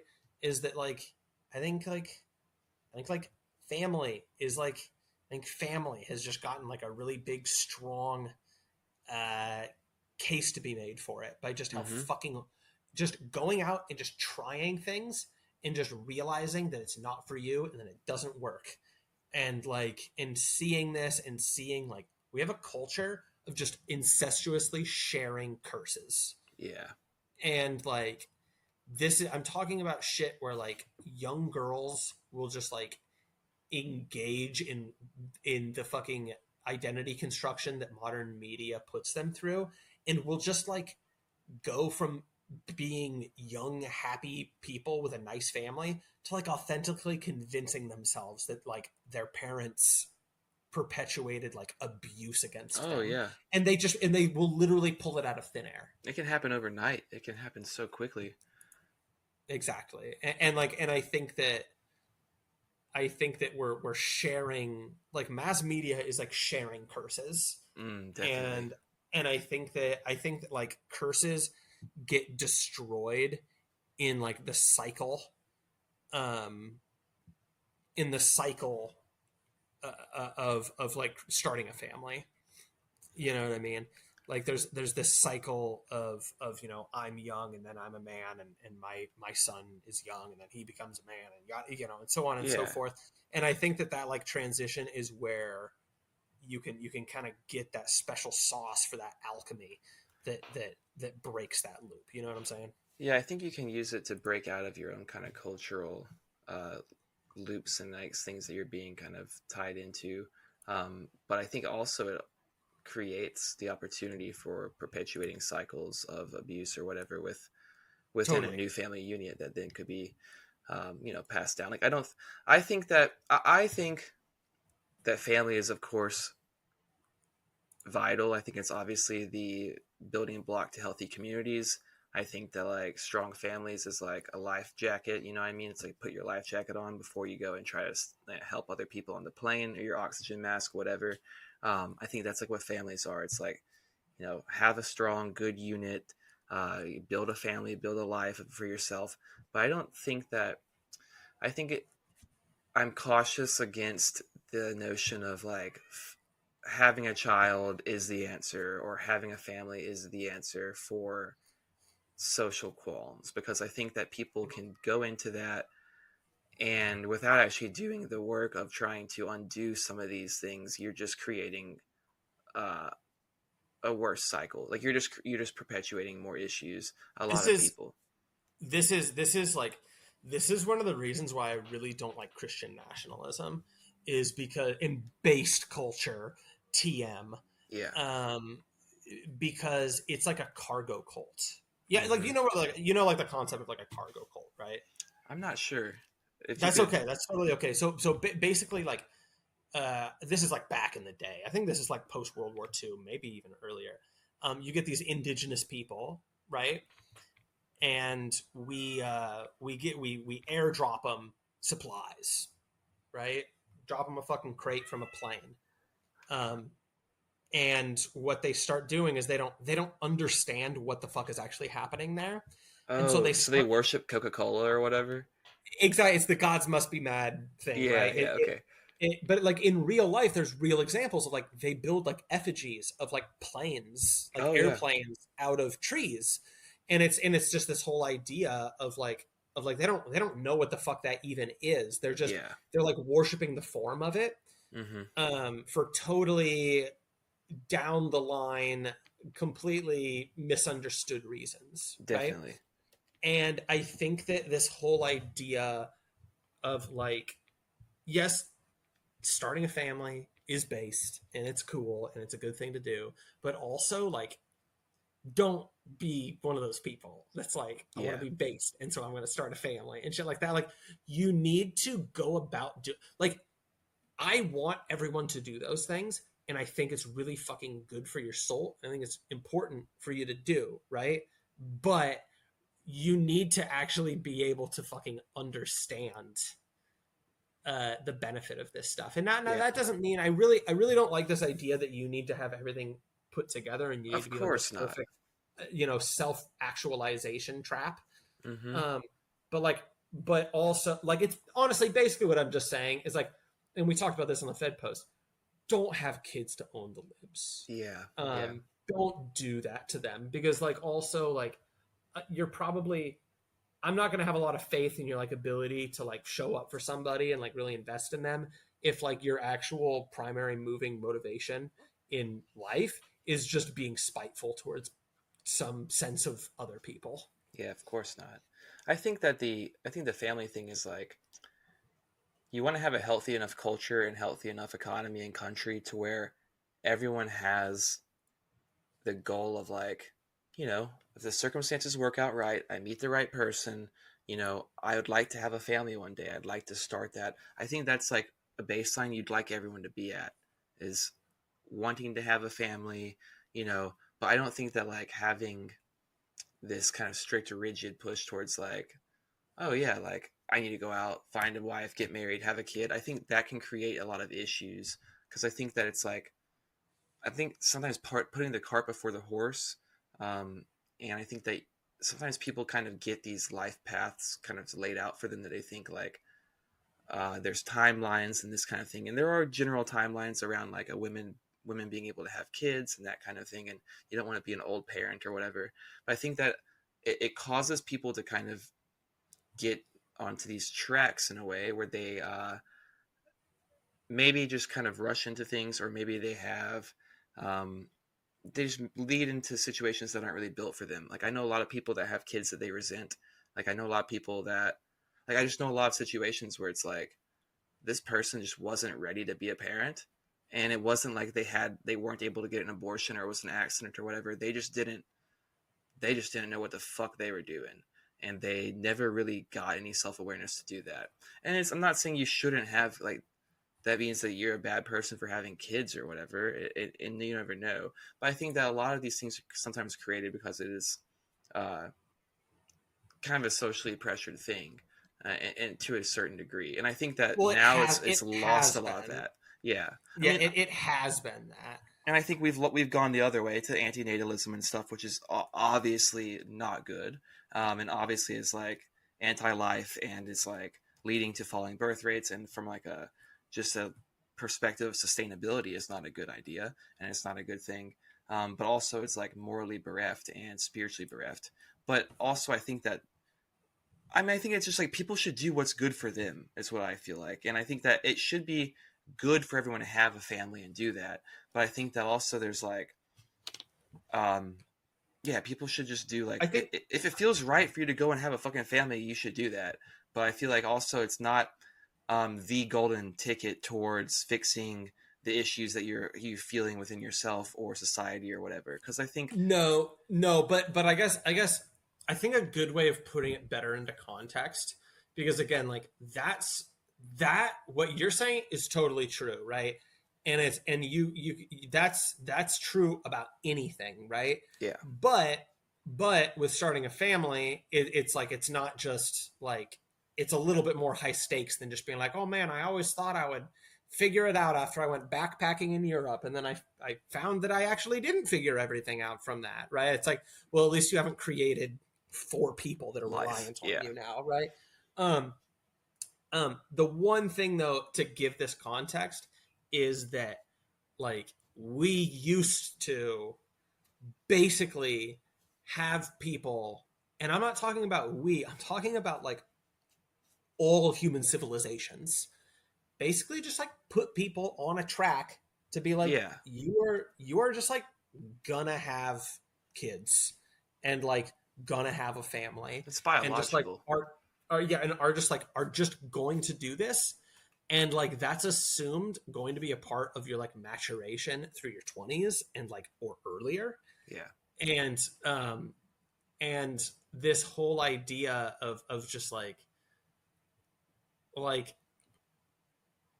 that was good for people and that was the culture, and that is a meaningful thing to do in life, oh yeah, I think it's right? still very good Uh, for people, of course. well, and I think again I think just like the way we're kind of talking about it now, and this point you're making, which is a well made one, kind of only exists in this in post-modernity. That's what I want to say. It only exists in post-modernity, where we're post deconstruction of like fertility and family planning, Yeah, where the assumption is that's a feature of your life that you can choose to opt into, and will that help with self-actualization, will that not, like people aren't having families as much. There's all these different meta narratives for what gives life meaning, and no one agrees on what's actually meaningful. And we aren't on the same page about the ontology of anything and all of those kinds of things. and and I think that this only kind of like exists in that paradigm, definitely. and where it comes around to like the idea of like having kids out of spite is like kind of incoherent at Yeah, any time in history besides now, yeah. right? And so yeah, We're honestly, this comes down to, this will still come down to, I'm plugging my stuff now, this is the be normal stuff, right? yeah, Like Christian nationalism, all of that shit, not normal, it's going away. hmm, That's going away, just along with, you know, needing to act like it's a normal thing to argue that children shouldn't have double mastectomies and their penises removed, right? yeah. Like this isn't normal, it's going away now. And yeah, like just this whole like fucking, for some reason my personality is going to be about having 8 kids and drinking raw milk. Now don't get me wrong, those are good things to Yeah, do, both of those things are right? based. Yeah, yeah. Both of those things are based and good, right? But like you're not, you can't be Chad if you're just pretending to be Chad to Yeah, like be spiteful towards, like, I don't know, some fucking dude that was cooler than you in high school or something. I don't know, yeah. like whatever abstraction people are rebelling against. Yeah, a Chad actually goes his own way. A Chad is real in like Yes. MGTOW pilled. It's not just like, oh, I'm following the chat room that I'm reading right now, you know? No, like Chads are schizo. Yeah, yeah. Yeah. I mean, I think that like I always feel like my back is against the wall because I'm having to like devil's advocate with positions that I don't really fully like like I think that having families and stuff is good. I think that most people should do that. I think that we should have a culture where that's the track that you're on kind of inherently, because I think biologically that's what we're meant to do. I think that obviously it creates a template for, it takes you out of yourself, it makes you a part of something else, it gives you the opportunity for a lot of growth. It's a healthy thing. Kids are wonderful. They're what everything is about. I think so I don't like that I have to like come in and also be like, yeah, but I think that, you know, it's not just all about just have kids and that or whatever. But I think that's kind of in the period that we're at, which is what you're speaking to here in the postmodern kind of post deconstruction thing is that like right now we're in a period of kind of figuring out how do we rebuild what a normal looks like. I think that's kind of what this return to normal thing is. It's like starting to lay down the tracks for reconstructing in some capacity. And I think that it's important to, when we are reconstructing, yeah, try to weed out some of the like that's just weird. Like that might have been important to have a strong like raw egg nationalism, have babies kind of shit, you know, in 2016 in order to kind of balance things out and push the scale. There was a need for a lot of this more reactionary politics. But now it's like, now that the pendulum is swinging back, it's like you need to counterweight a little bit the other way and start kind of cutting off some of this, toss some of it overboard, if you will, so that we're not going too far in that direction. So I feel like there's a way to like, you got to have these kind of, I find myself having to do a little bit of both sidism, but it's not both sidism. It's more of a holistic kind of trying to see like what is a holistic approach towards this. Now that we are kind of in a period that it feels like things have been deconstructed, we are now finding that we need to reconstruct things with more traditional wisdom and look to that kind of stuff. It's like, how do we do that in a healthy way that doesn't reinforce a lot of the issues that led us to deconstructing them in the first place? I mean, honestly, like I I know that this is going to be counterintuitive, and like we're in post-modernity, and so like this whole thing is going to be really slippery and difficult to talk about. I don't totally know that I'll be able to nail it, but like it is going to take some kind of form of like Christianity and like recapturing like in our culture, like just the kind of ethos that we came from. Yeah, And like definitely. it needs, and it's not going to be able to be the cargo cult thing, and it's not, and it's gonna like Christianity is patriarchal, and it's about like honoring the father and like obeying the father and submitting to the father. But like a bad father, an ineffective father who's like basically kind of fated to like having his kids rebel against him and be really self-destructive, is the one who goes like, you need to do what I'm saying because I fucking said it, right? And listen, okay, I'm not a full-on earning my stripes dad yet, and I'm sure that there's times where you just have to, hopefully not many, there's probably times maybe where you need to trot that out, right? But like I do think that like having respect for your kids is, and having that be a big pillar of your authority is like important, right? Yeah. In making them like feel loved and making them feel like they're like a member of the family and not just like a subject. Absolutely. And I think that like Christianity is going to need to kind of be like that, right? Like you're going to need to be able to make your case, and it's not a fucking hard case to make because again, like, you know, Catholic here, like it's true. Like it rests upon reason. It can rest upon reason, I should say, at least. Like it checks out, right? Like if you just, well, anyways, a very Thomist approach to it, and like, and I think that I do think that it still needs to, like, I think we need to have that like collective truth, and I think that just how there's like cultural Jews, or like just there's cultural religious people that aren't necessarily like in on the magic yet, but they can understand the mechanical benefits of it. Like I think like you try to make a lot of those people, and I think you try to appeal to their reason, and then I think like once you have that and you have people captured that way, like the Holy Spirit will work through them and like will turn them spiritual. I remember you said something, I think you might have been quoting somebody, so I'm quoting you quoting somebody, but talking about just that whole like the critique of Sam Harris, just being like, yeah, like you can really follow the trail of meditation and introspection in that way, but like you won't be a materialist for long, Mm-hmm. right? And like he's clearly doing something wrong. Yeah. And I think that I feel that way because again, just like we live in something that is like we have Yes. one where there could be zero, Yes. and the difference between one and zero is infinite. Like there's like that is like that is the rational argument for the existence of God is the strongest opinion. And like the fault lines have shown, because no one's a fucking atheist anymore. Yeah. Everybody is an agnostic, or they're whatever this phrase is. What is it? It's like a therapeutic moralistic deism, right? I don't like know what the fuck that is, but it sounds crazy. it's basically everybody being like, I'm spiritual but not religious. Yeah. Right. Okay. Yeah. And it's just like that is acknowledging a lot right there. Yeah.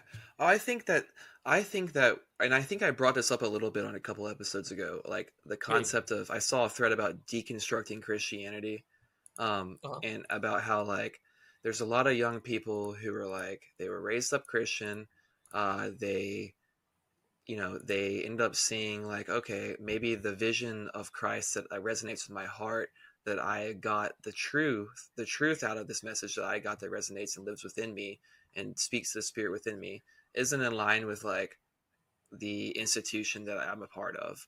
And I don't know how to make sense of that. And so I reject the whole institution and I leave it. So you have a lot of people that, leaving Christianity, leaving the faith, whatever. But then it's like, I think a lot of the people still hold the values and are still motivated by a lot of the values that they picked up from that. And then they're misplaced because it's like, I don't know where to do with them in this secular world that I'm now a part of. And also like there's a contradiction between their actual relationship with God and ugly, fat, big gulp evangelical culture. Yeah, definitely. And that is what Christianity is in the United States. Functionally. I.e. the biggest fucking empire in human history that has the biggest media influence and cultural influence. Yeah. And so therefore, like, that just is what Christianity is in like everyone's mind. Right. And if they saw fucking just even scratch the surface, they would that is an insane thing. Yeah. That is an insane thing to consider Joel fucking Osteen. And yeah, I'm like straw manning evangelicals a little bit. I don't want to be like.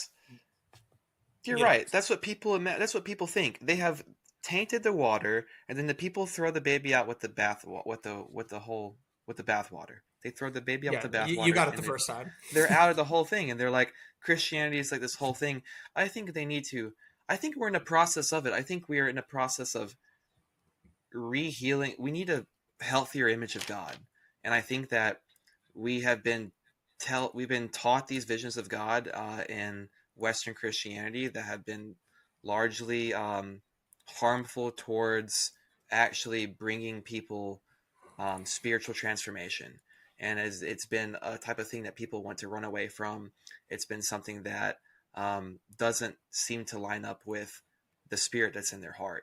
And I think that there's a lot that goes on there. I think that people then they're like, okay, well, I need to reject this whole thing. And then the spirit still moves in their heart. Because here's the thing, even if you're not a religious person, we're all still a part of one living, breathing fucking mystery. And so the spirit is still at work in your heart, regardless of you acknowledge it or not, regardless if you're actively working with it or if you're working against it consciously or not, the spirit is in your heart. And then the moment of transformation is when you decide to acknowledge that God is already all around us and with us, in us now.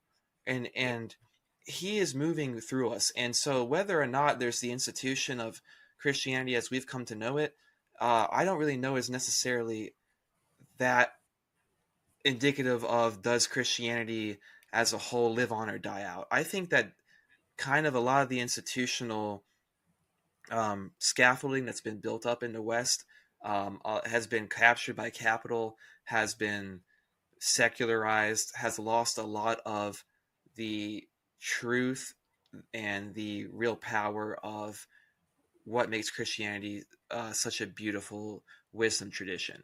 And I think, and like spiritual tradition. And I think that it's lost that in a large way. And I think that people still are hungry for that. And the spirit within their heart still moves them to seek it out. and they're not seeing it in the form that it's presented to them in their Protestant churches or in many of their whatever churches they go to here in America, or on TV when it's represented, whatever.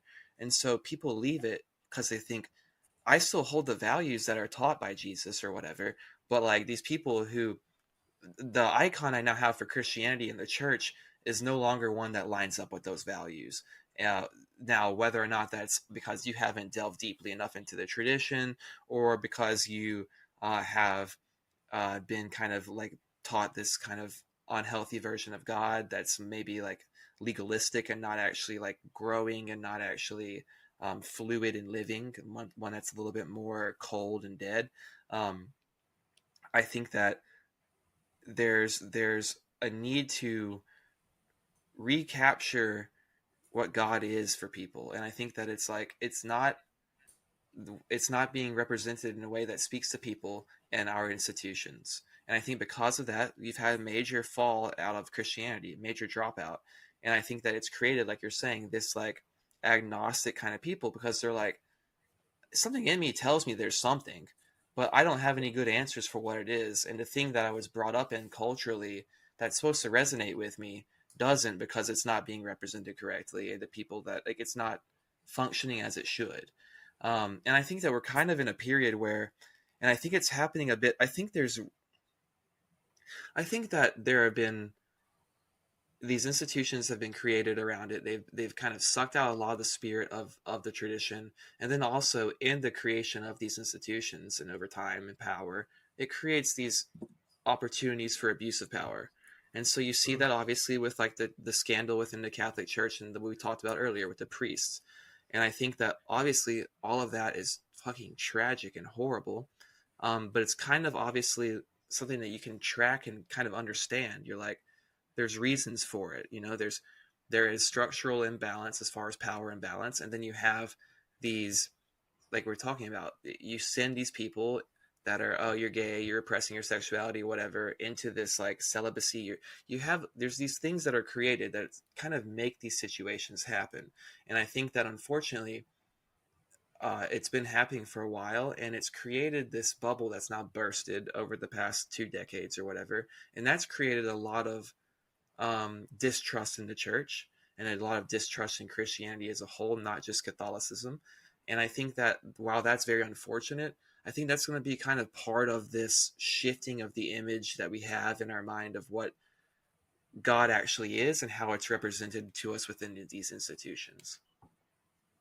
Yeah.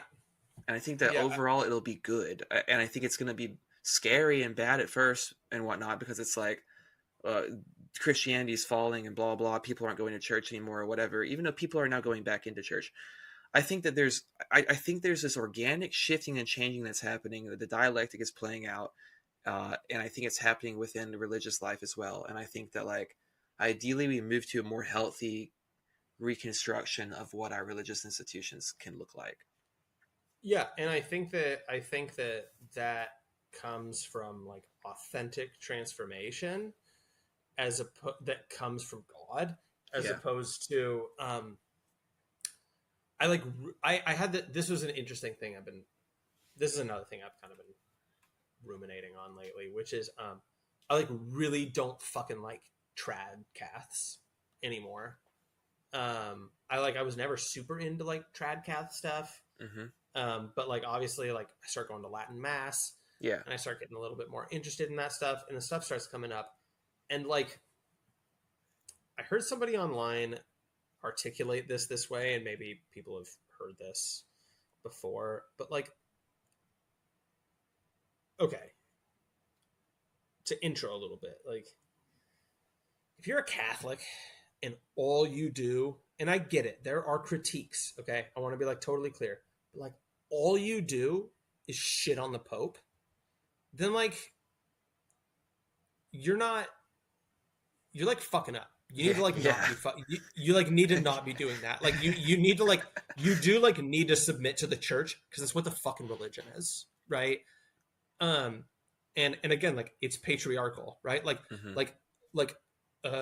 authority isn't, it like is explicitly a part of it. And really fast, I just want to make it totally clear. Like we were talking earlier about like let's kind of like try to rationalize it to people, and then like let people kind of grow into it and like go at their pace. Like I'm now switching to like more, I think, a little bit more high level stuff. You don't lead with this stuff, for the record. No.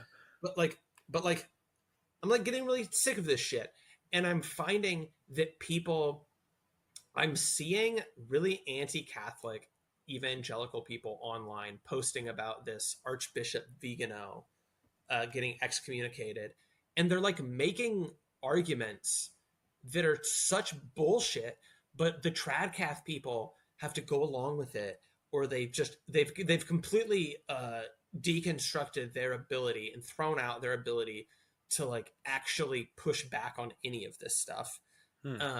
Because they've just become so anti-papist and they've become so anti-church without owning it that it's like you're like functionally not even fucking Catholic anymore.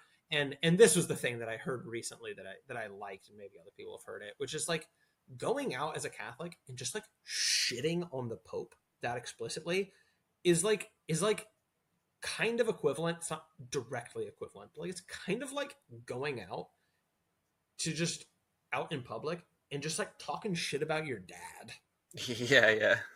You know, and it's where like, yeah, dude, your dad's made some bad decisions. He's kind of retarded, but he's been looking out for the best for you as much as he can, dude. No, exactly. like everybody likes their dad. Yeah. Or not. No, sorry, not everybody likes their dad, but it's like in a proper family structure, right? Like you're supposed to think your dad's cool, and at the very least, you don't go out and talk shit on your dad, right? And I'm like, even if you have beef with them a little bit, it's natural. Dude, to. Everybody's got a little beef with their dad, right? Yeah.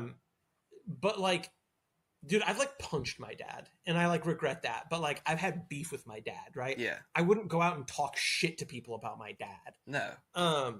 That's dishonorable. So, like, it's dishonorable, exactly, right?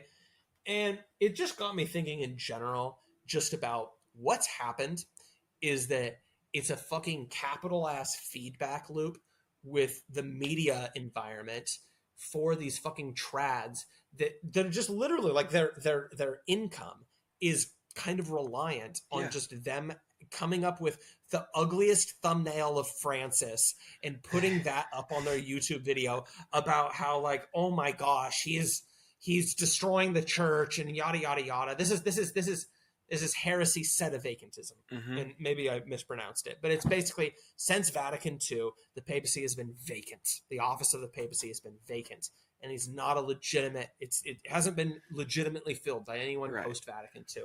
Okay, if you believe that shit, you're in schism and you're fucking wrong, and like you're wrong and you need to be corrected. Well, that's the thing with the Tradcath, right? It's like fundamentally a large part of their whole ethos is that like Vatican II is like the fundamental misstep within like modern Catholicism.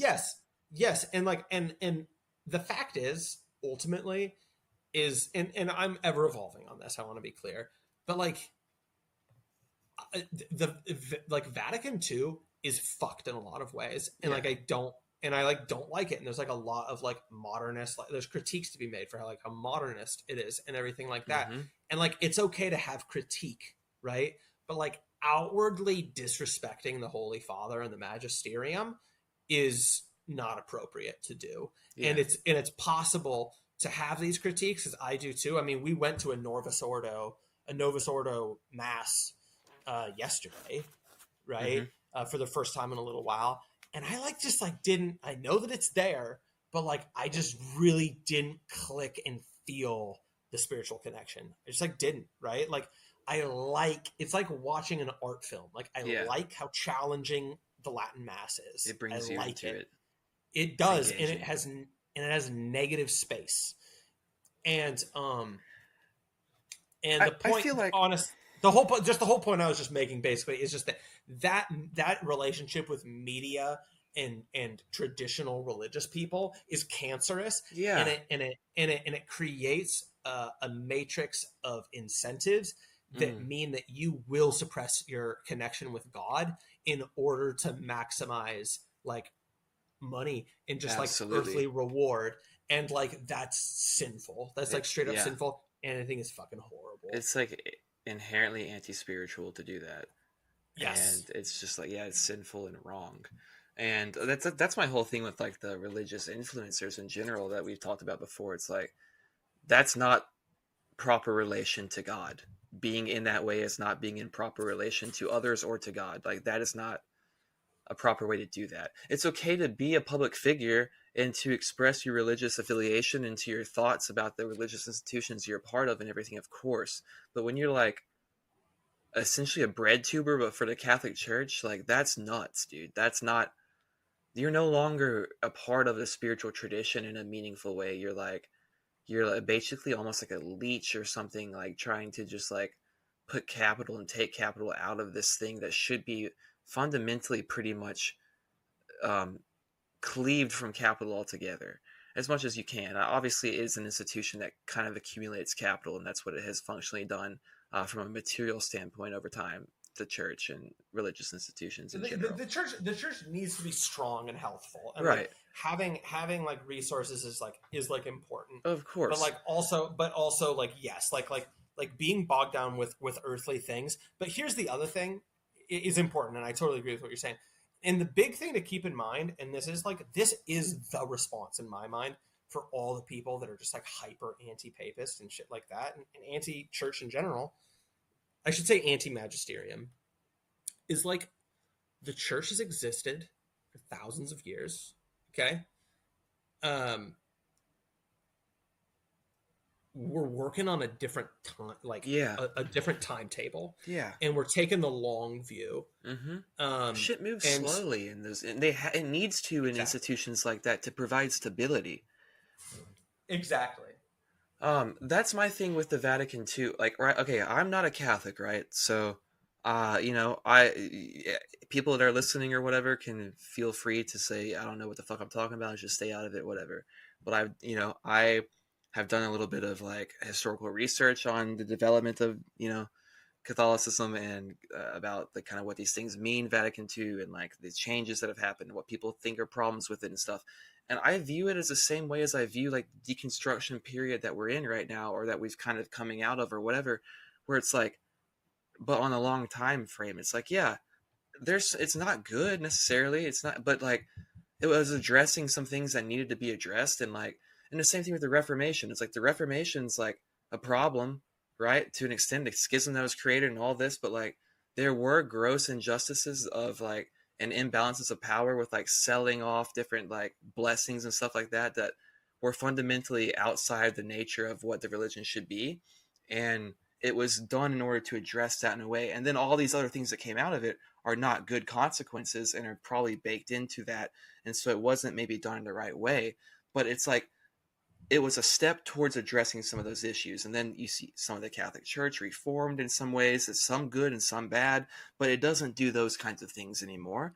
And like, and I think it's an evolution. You have to look at the religions that we're in as a part of the same like evolutionary conscious as individuals are and as societies are. And they're changing and evolving in a way as well over time. And I'm not saying that means that, they need to be in line with whatever cultural trend is hot right now. That's retarded.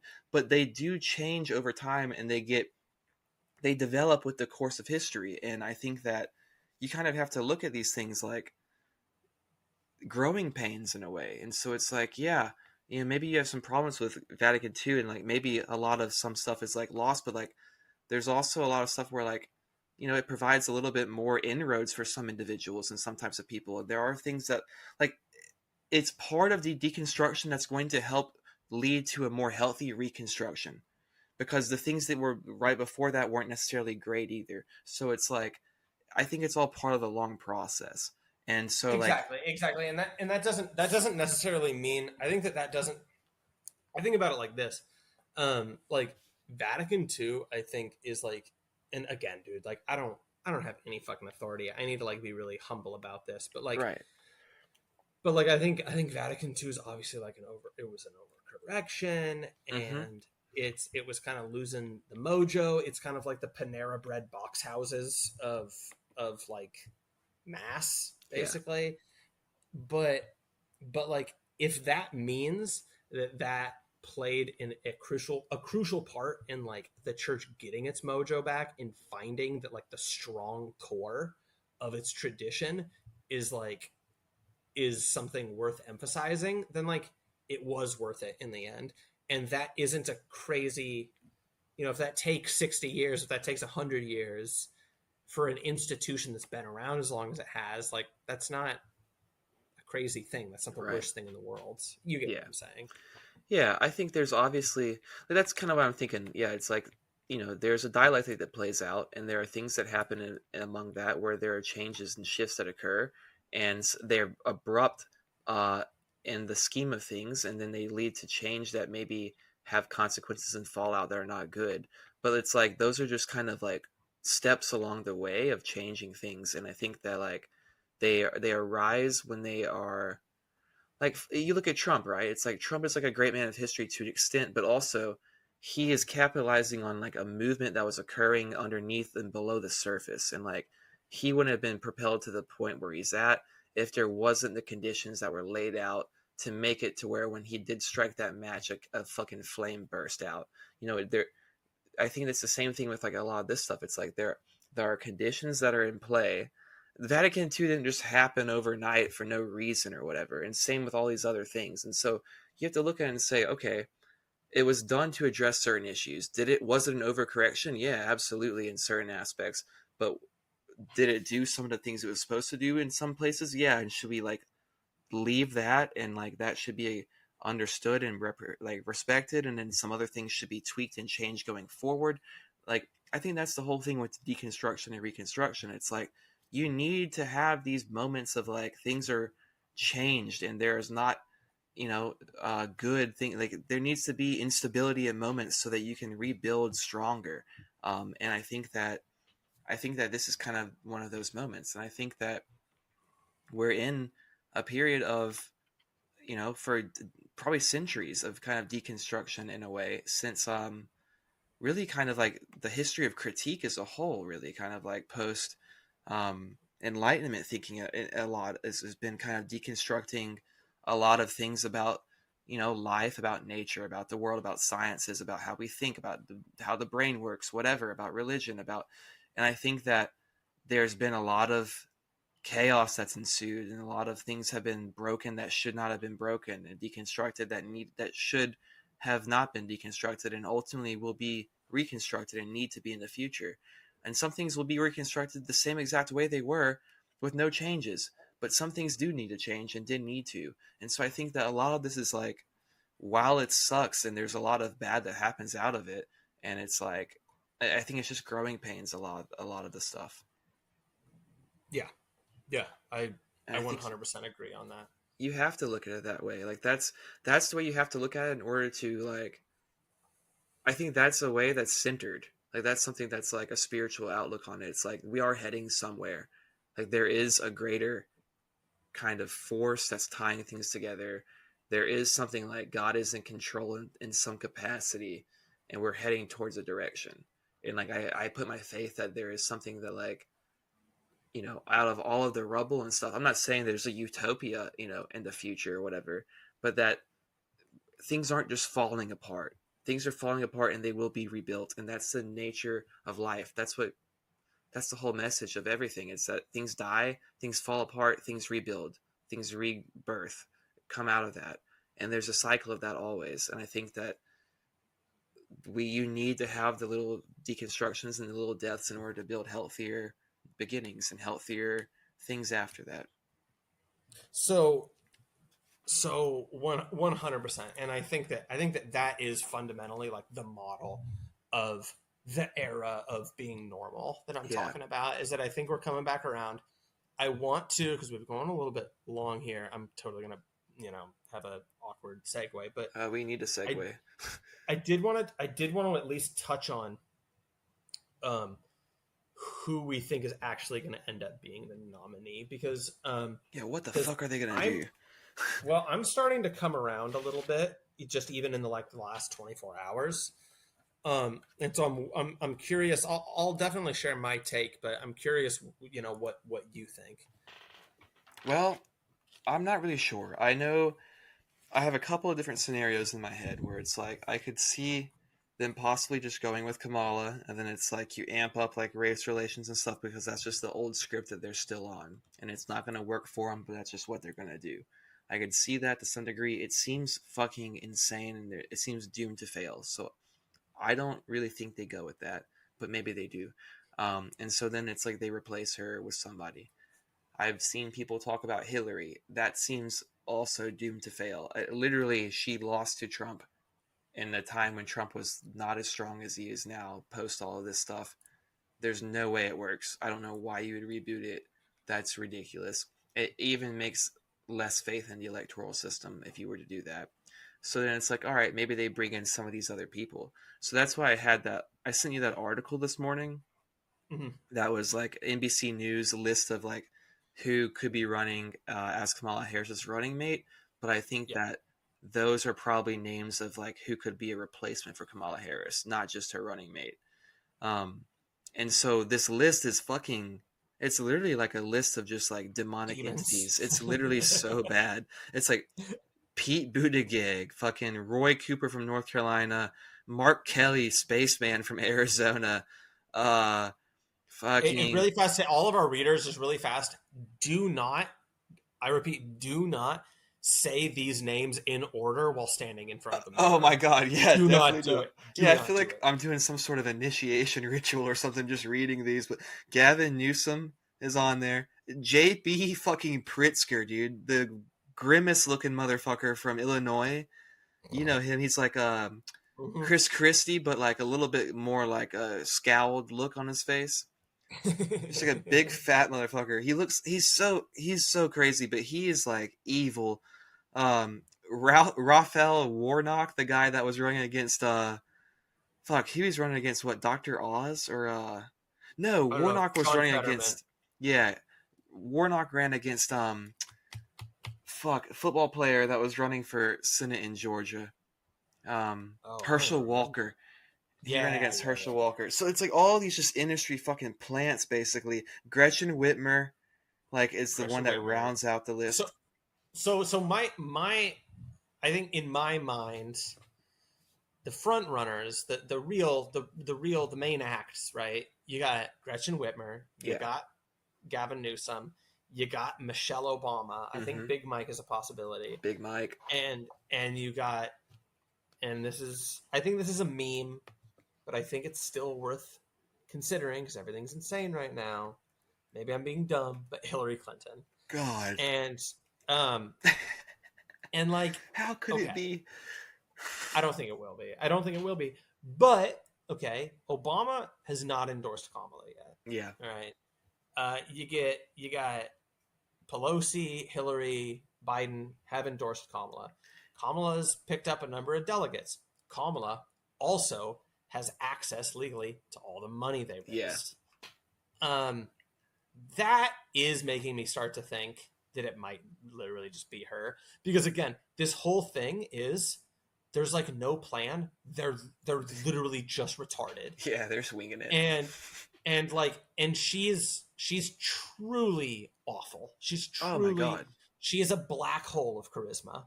Yeah. And it's awful. It's awful. But at the same time, I think they just go for it. Now, I think an open convention is still totally possible, and I won't be necessarily super surprised if they swap her out for somebody. But at the same time too, I wonder, just the way that she got into the position she is now with just kind of backroom politicking and sucking dicks. Yeah. I like kind of wonder if she kind of just like has a gun to their head and is just like, I'm going to fucking pull the id pull gun on you. And like, you kick me, I'm going to straight up like go fucking anti-dem and be like, you people are fucking racists. Mm-hmm. And like, I'm going to fire some fucking warning shots on this. Yeah. And that like might be a thing. And you also have to keep in mind, like as like a few weeks ago, like when it was still Biden, like people were talking about like huge, big donors were like no longer giving money to the Biden campaign. And we're straight up talking about like, we're just going to take the loss and like recuperate for midterms. And so like, I don't know, like I think they already have spent time in just like the place of just absolute desperation. Mm-hmm. So I don't know. I am erring on the side of I think it'll be her though. It's easiest to be her. It is the Yes. easiest thing to be her, and it's the least rocking the boat as far as democratic process goes. Because like I Yes. said before, it's like the cognitive dissonance that it takes for like libs to be like Donald Trump is a threat to democracy. Meanwhile, he's like heavily supported by his supporters. Meanwhile, he gets people to come out and actually vote for him. People did vote for him in primaries. And then you have this scenario where they have Biden, who was fucking installed in the first place, fortified election. But even beyond that, they didn't host a primary this year. And it's okay if he was going to run, and if he ended up being the candidate, then it's like that's a normal thing. But he's not the candidate, and so now it's like there's no time to do primaries. People aren't going to get to vote on who it is. So the least like rocking the boat thing they could do is just keep it Kamala Harris. She's the vice president. We have a concept in our mind of succession. So it's like, okay, if he steps down, she's like the president. She'll be the one running. That makes sense to people. She wasn't really elected necessarily, but she kind of was. She was on the ticket that was elected in the fortified election. So it's like there is still a semblance of normal democratic process occurring there.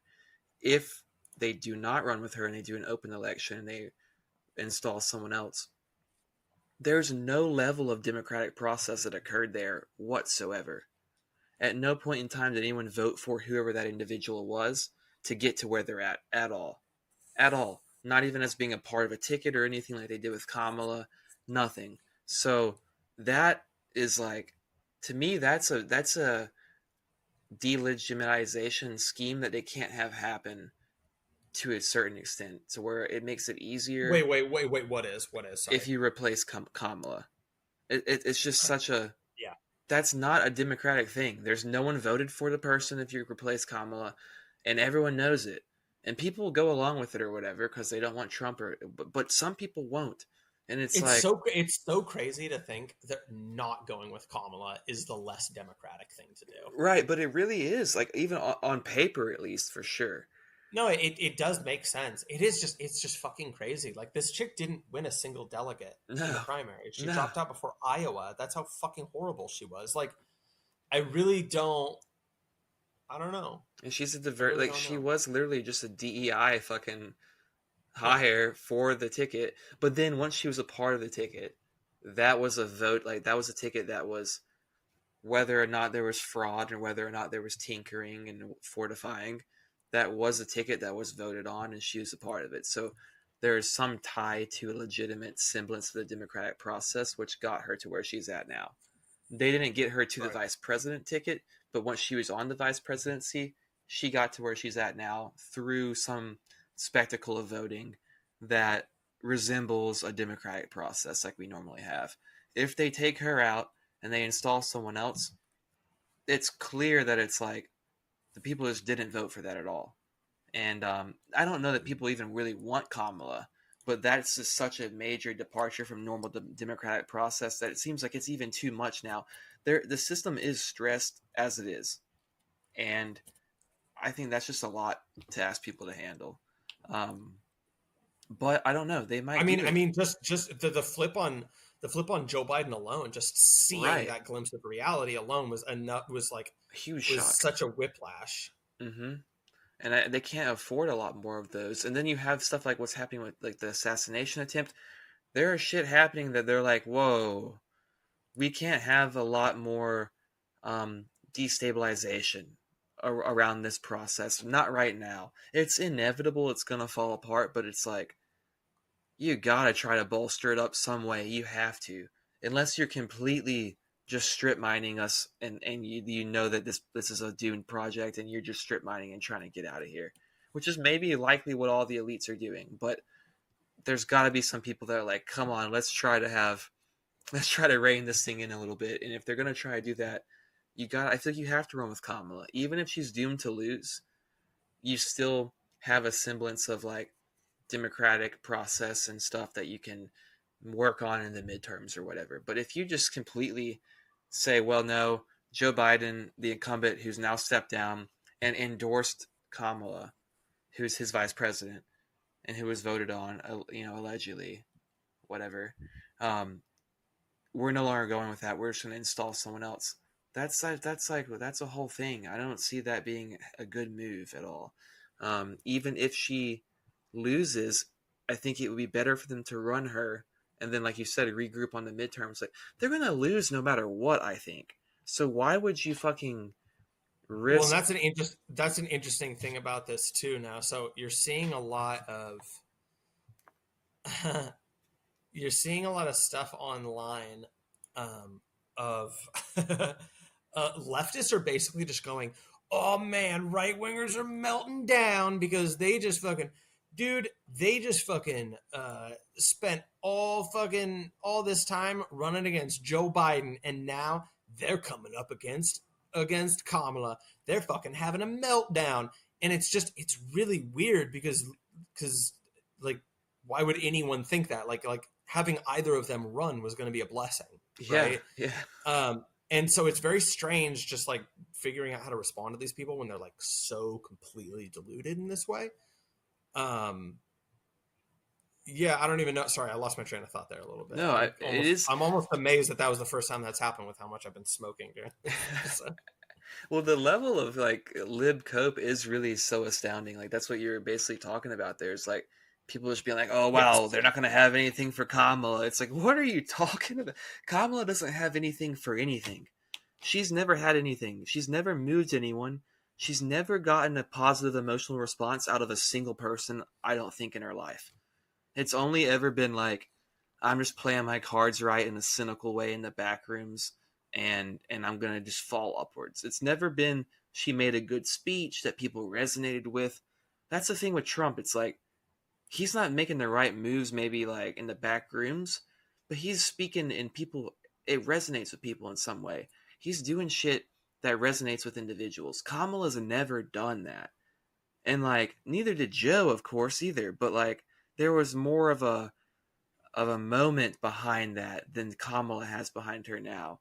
And it's also the thing of shelf life. Kamala's been out here for 4 years, and so has Joe, and really for 6 or 8 years. And so people are just tired with that shit. And maybe it would have worked, a while ago, but it's like I just don't see any way she could win. But I think they have to run her if they want to maintain any level of respect for the DNC. Otherwise, it's like you're kind of blowing up and hoping to rebuild.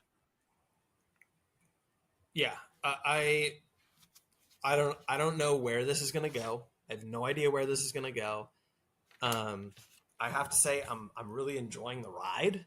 Yeah. Because this is a hell of a thing that we're watching right now. I am really interested to see like the new straight up, like they're gonna need to like just come up with a new way for Kamala to like speak. They have to, dude.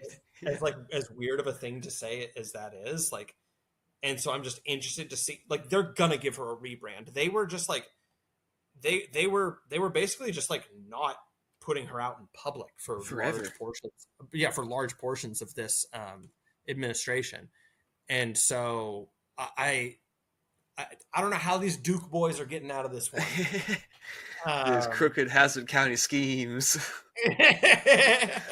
And so yeah, I mean, we're gonna see fucking the General Lee jump in a dirt ramp with Kamala at the wheel now. I guess that's the new Disney Plus reboot of Dukes of Hazzard. Is It's just Kamala. Yeah, She's got her Timbs on. She's doing little dances. she's doing little dances and laughing a lot. God, what is God. that? What is that Trump video where he's talking to Tucker and it's like she talks in rhyme?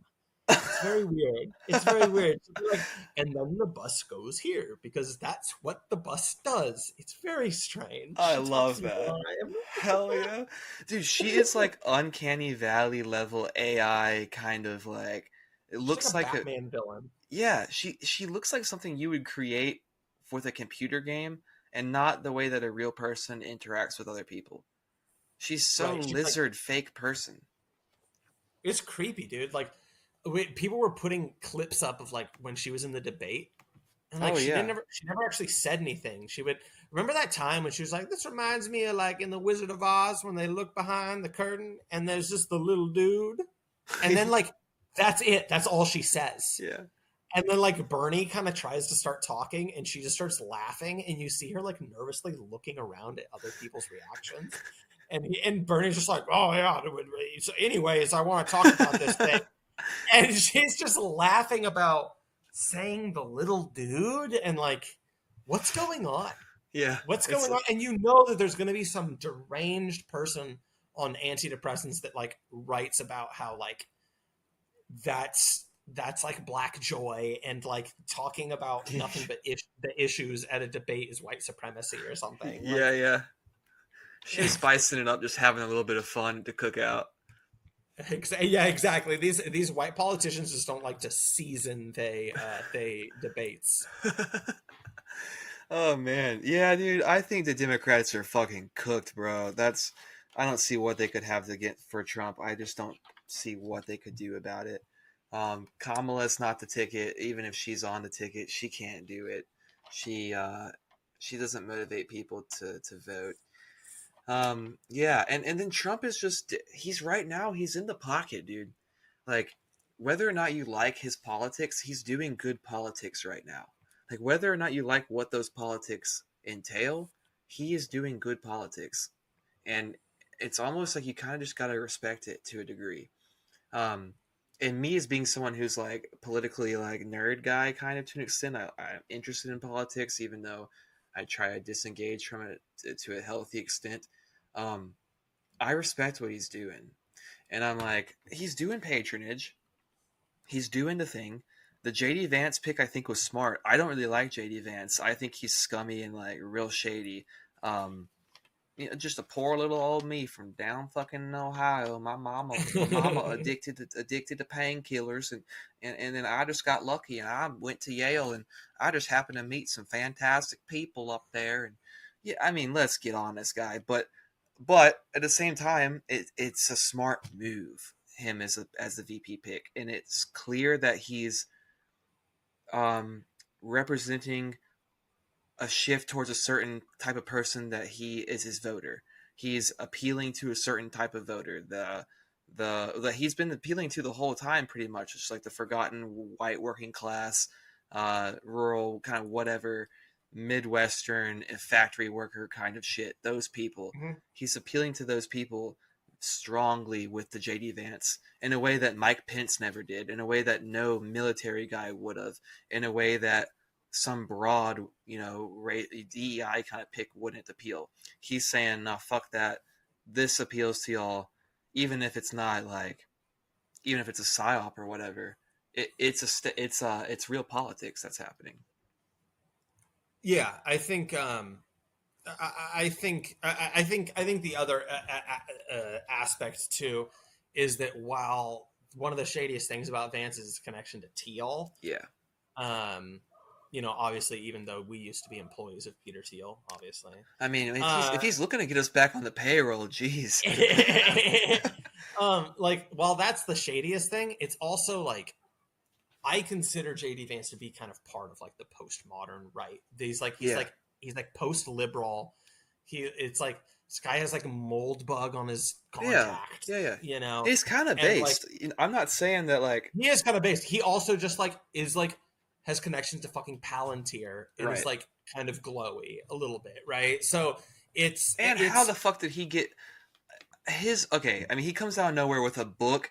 I watched a TED talk of his. He has a TED talk called America's Forgotten Working Class. It's from 2016. He looks like he's a 32-year-old boy or something, or he's maybe 39 at that time or 31 at that time because he's what 40 now. Yeah, but he was young. It's like in 2016 he pops onto the scene out of Yale. He's got a book, Hillbilly Eulogy, that is then immediately gets a movie deal with huge production backing, and they put Amy Adams in it and shit. It's like, how the fuck do you just get catapulted onto the scene like that? Unless it's like your shit just really truly speaks for itself, which I don't think it does in that for Hillbilly Eulogy. So it's like there's some shit. His whole thing is like, I was just a poor kid that got some good luck, and not every poor kid has luck. And how do we make sure we get luck to other people? And I like that he's like speaking to the working class in a way that people on the right, traditionally neocons and stuff, haven't ever really in a meaningful way. I like that it's like I said, it's patronage. Whether or not there's some shadiness happening in it, he's representing a certain interest within the party, and they've kind of tilted towards that interest in a meaningful way, in a way that the Democrats have gone the other way. And because of that, I like it. And I think that because Trump is like a bull in a china shop, he kind of shakes things up. There's leeway within his group or whatever for getting in more niche and like getting certain political interests represented that you wouldn't be able to in a traditional Republican Party or traditional Democratic Party or whatever politics. And I think you can shoehorn stuff in there because Trump plays power games. He's trying to like build a coalition because he knows he needs one. And so I think there's more leeway in there for getting kind of dissident ideas represented in a meaningful way. And so I think that's good. And I think that like this is ultimately good. Like, it's kind of like what I said that they quoted in the fucking Vanity Fair article. I think it's good because they're having to pay attention to this class of people. They're having to, even if it is just lip service, it's a step in the right direction. It feels like acknowledging these people. And I think that the JD Vance pick is like a strong signal of doing that. Yeah, I agree. I think you're onto something there. So I don't know. I don't know where I'm at. I might vote for Trump. I don't know. I think I was pretty hot on it right after the assassination. I was like, I'm going to vote for Trump. I'm MAGA. I don't know that I am. Heat of the moment. Yeah. I don't know that I am, but I definitely like what the man's doing, and I respect it to a degree.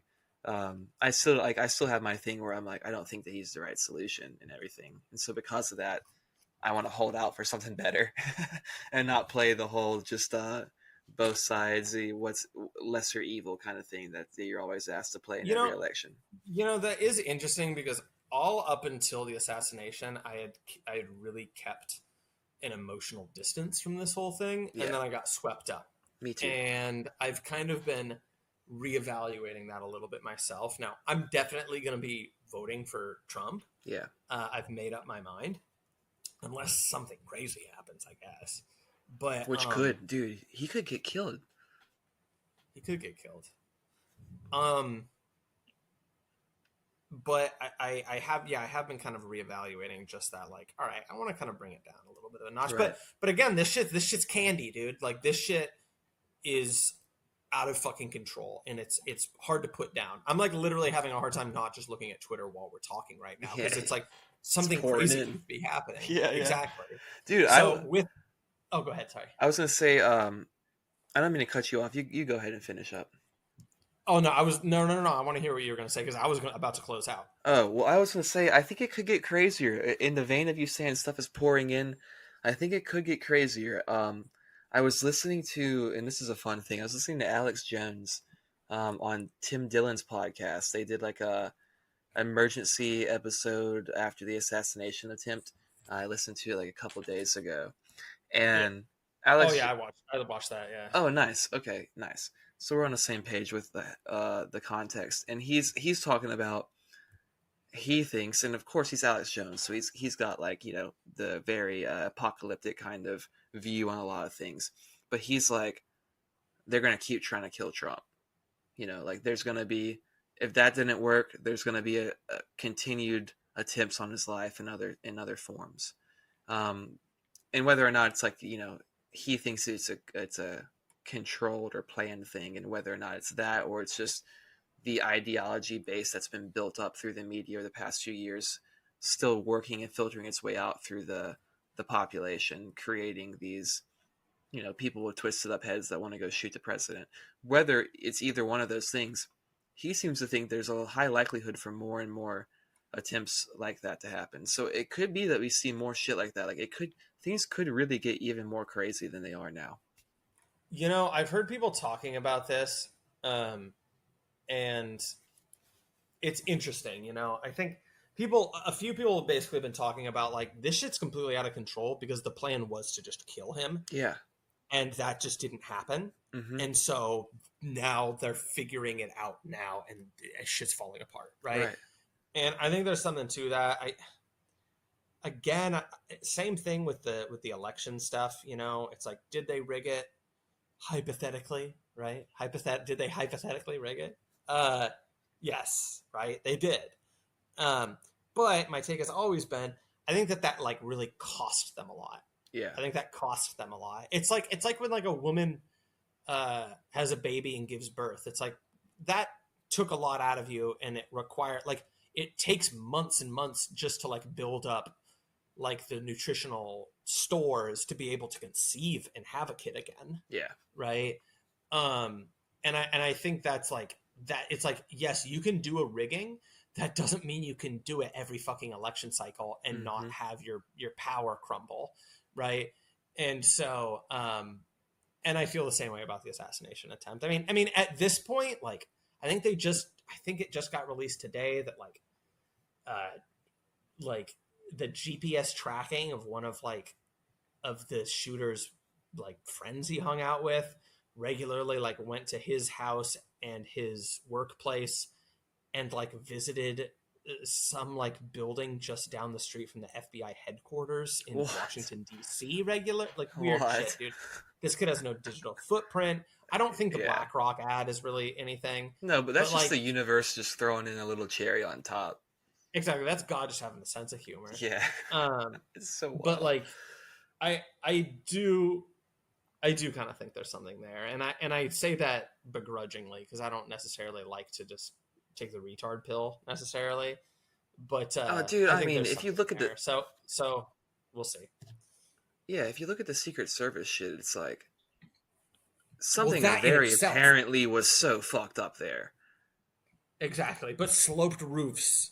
Yeah, that's insane. That's crazy, dude. And it's like, okay, you can't get someone up there on a sloped roof because it's sloped, yet he's clearly up there. He's fine up there. And then also, a sloped roof at that fucking incline provides the perfect cover for a shooter. So you would think, because you're sloped, so the rest of your body is being hidden because the highest point is it's in front of you. So it's like that. It's just insane, dude. They have this broad up in front of a hearing, and they're asking her these questions, and she's waffling. Like it's not lying well. I don't know. The whole thing.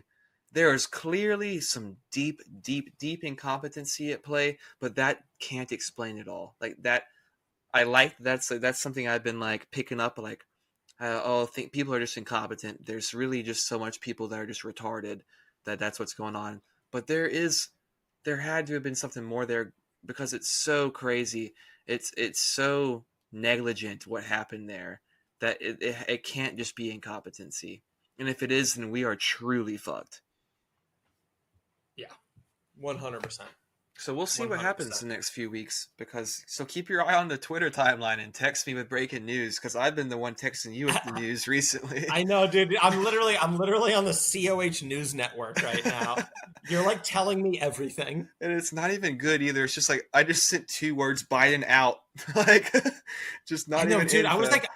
I was like in the middle of something weird or intense or something when I read. It was funny. I don't know. You're breaking news. It's fucking hilarious. Well, all right, man. We've been on for a long time here. You were trying to wrap it up earlier. We can it's all good. We can call it here and then touch base. I'm sure there will be plenty to talk about whenever we get back together. Hell yeah, brother. Well, I'm gonna fucking probably cut out once we stop recording because I need to eat dinner. Yeah, that sounds good to me. All right, let's send it home. All right. These people are sick. This is obviously a dude. If ever this was fitting, individual. These people are the sickest of them all. These people are sick. They are sick, and you better get used to hearing it. These people are sick.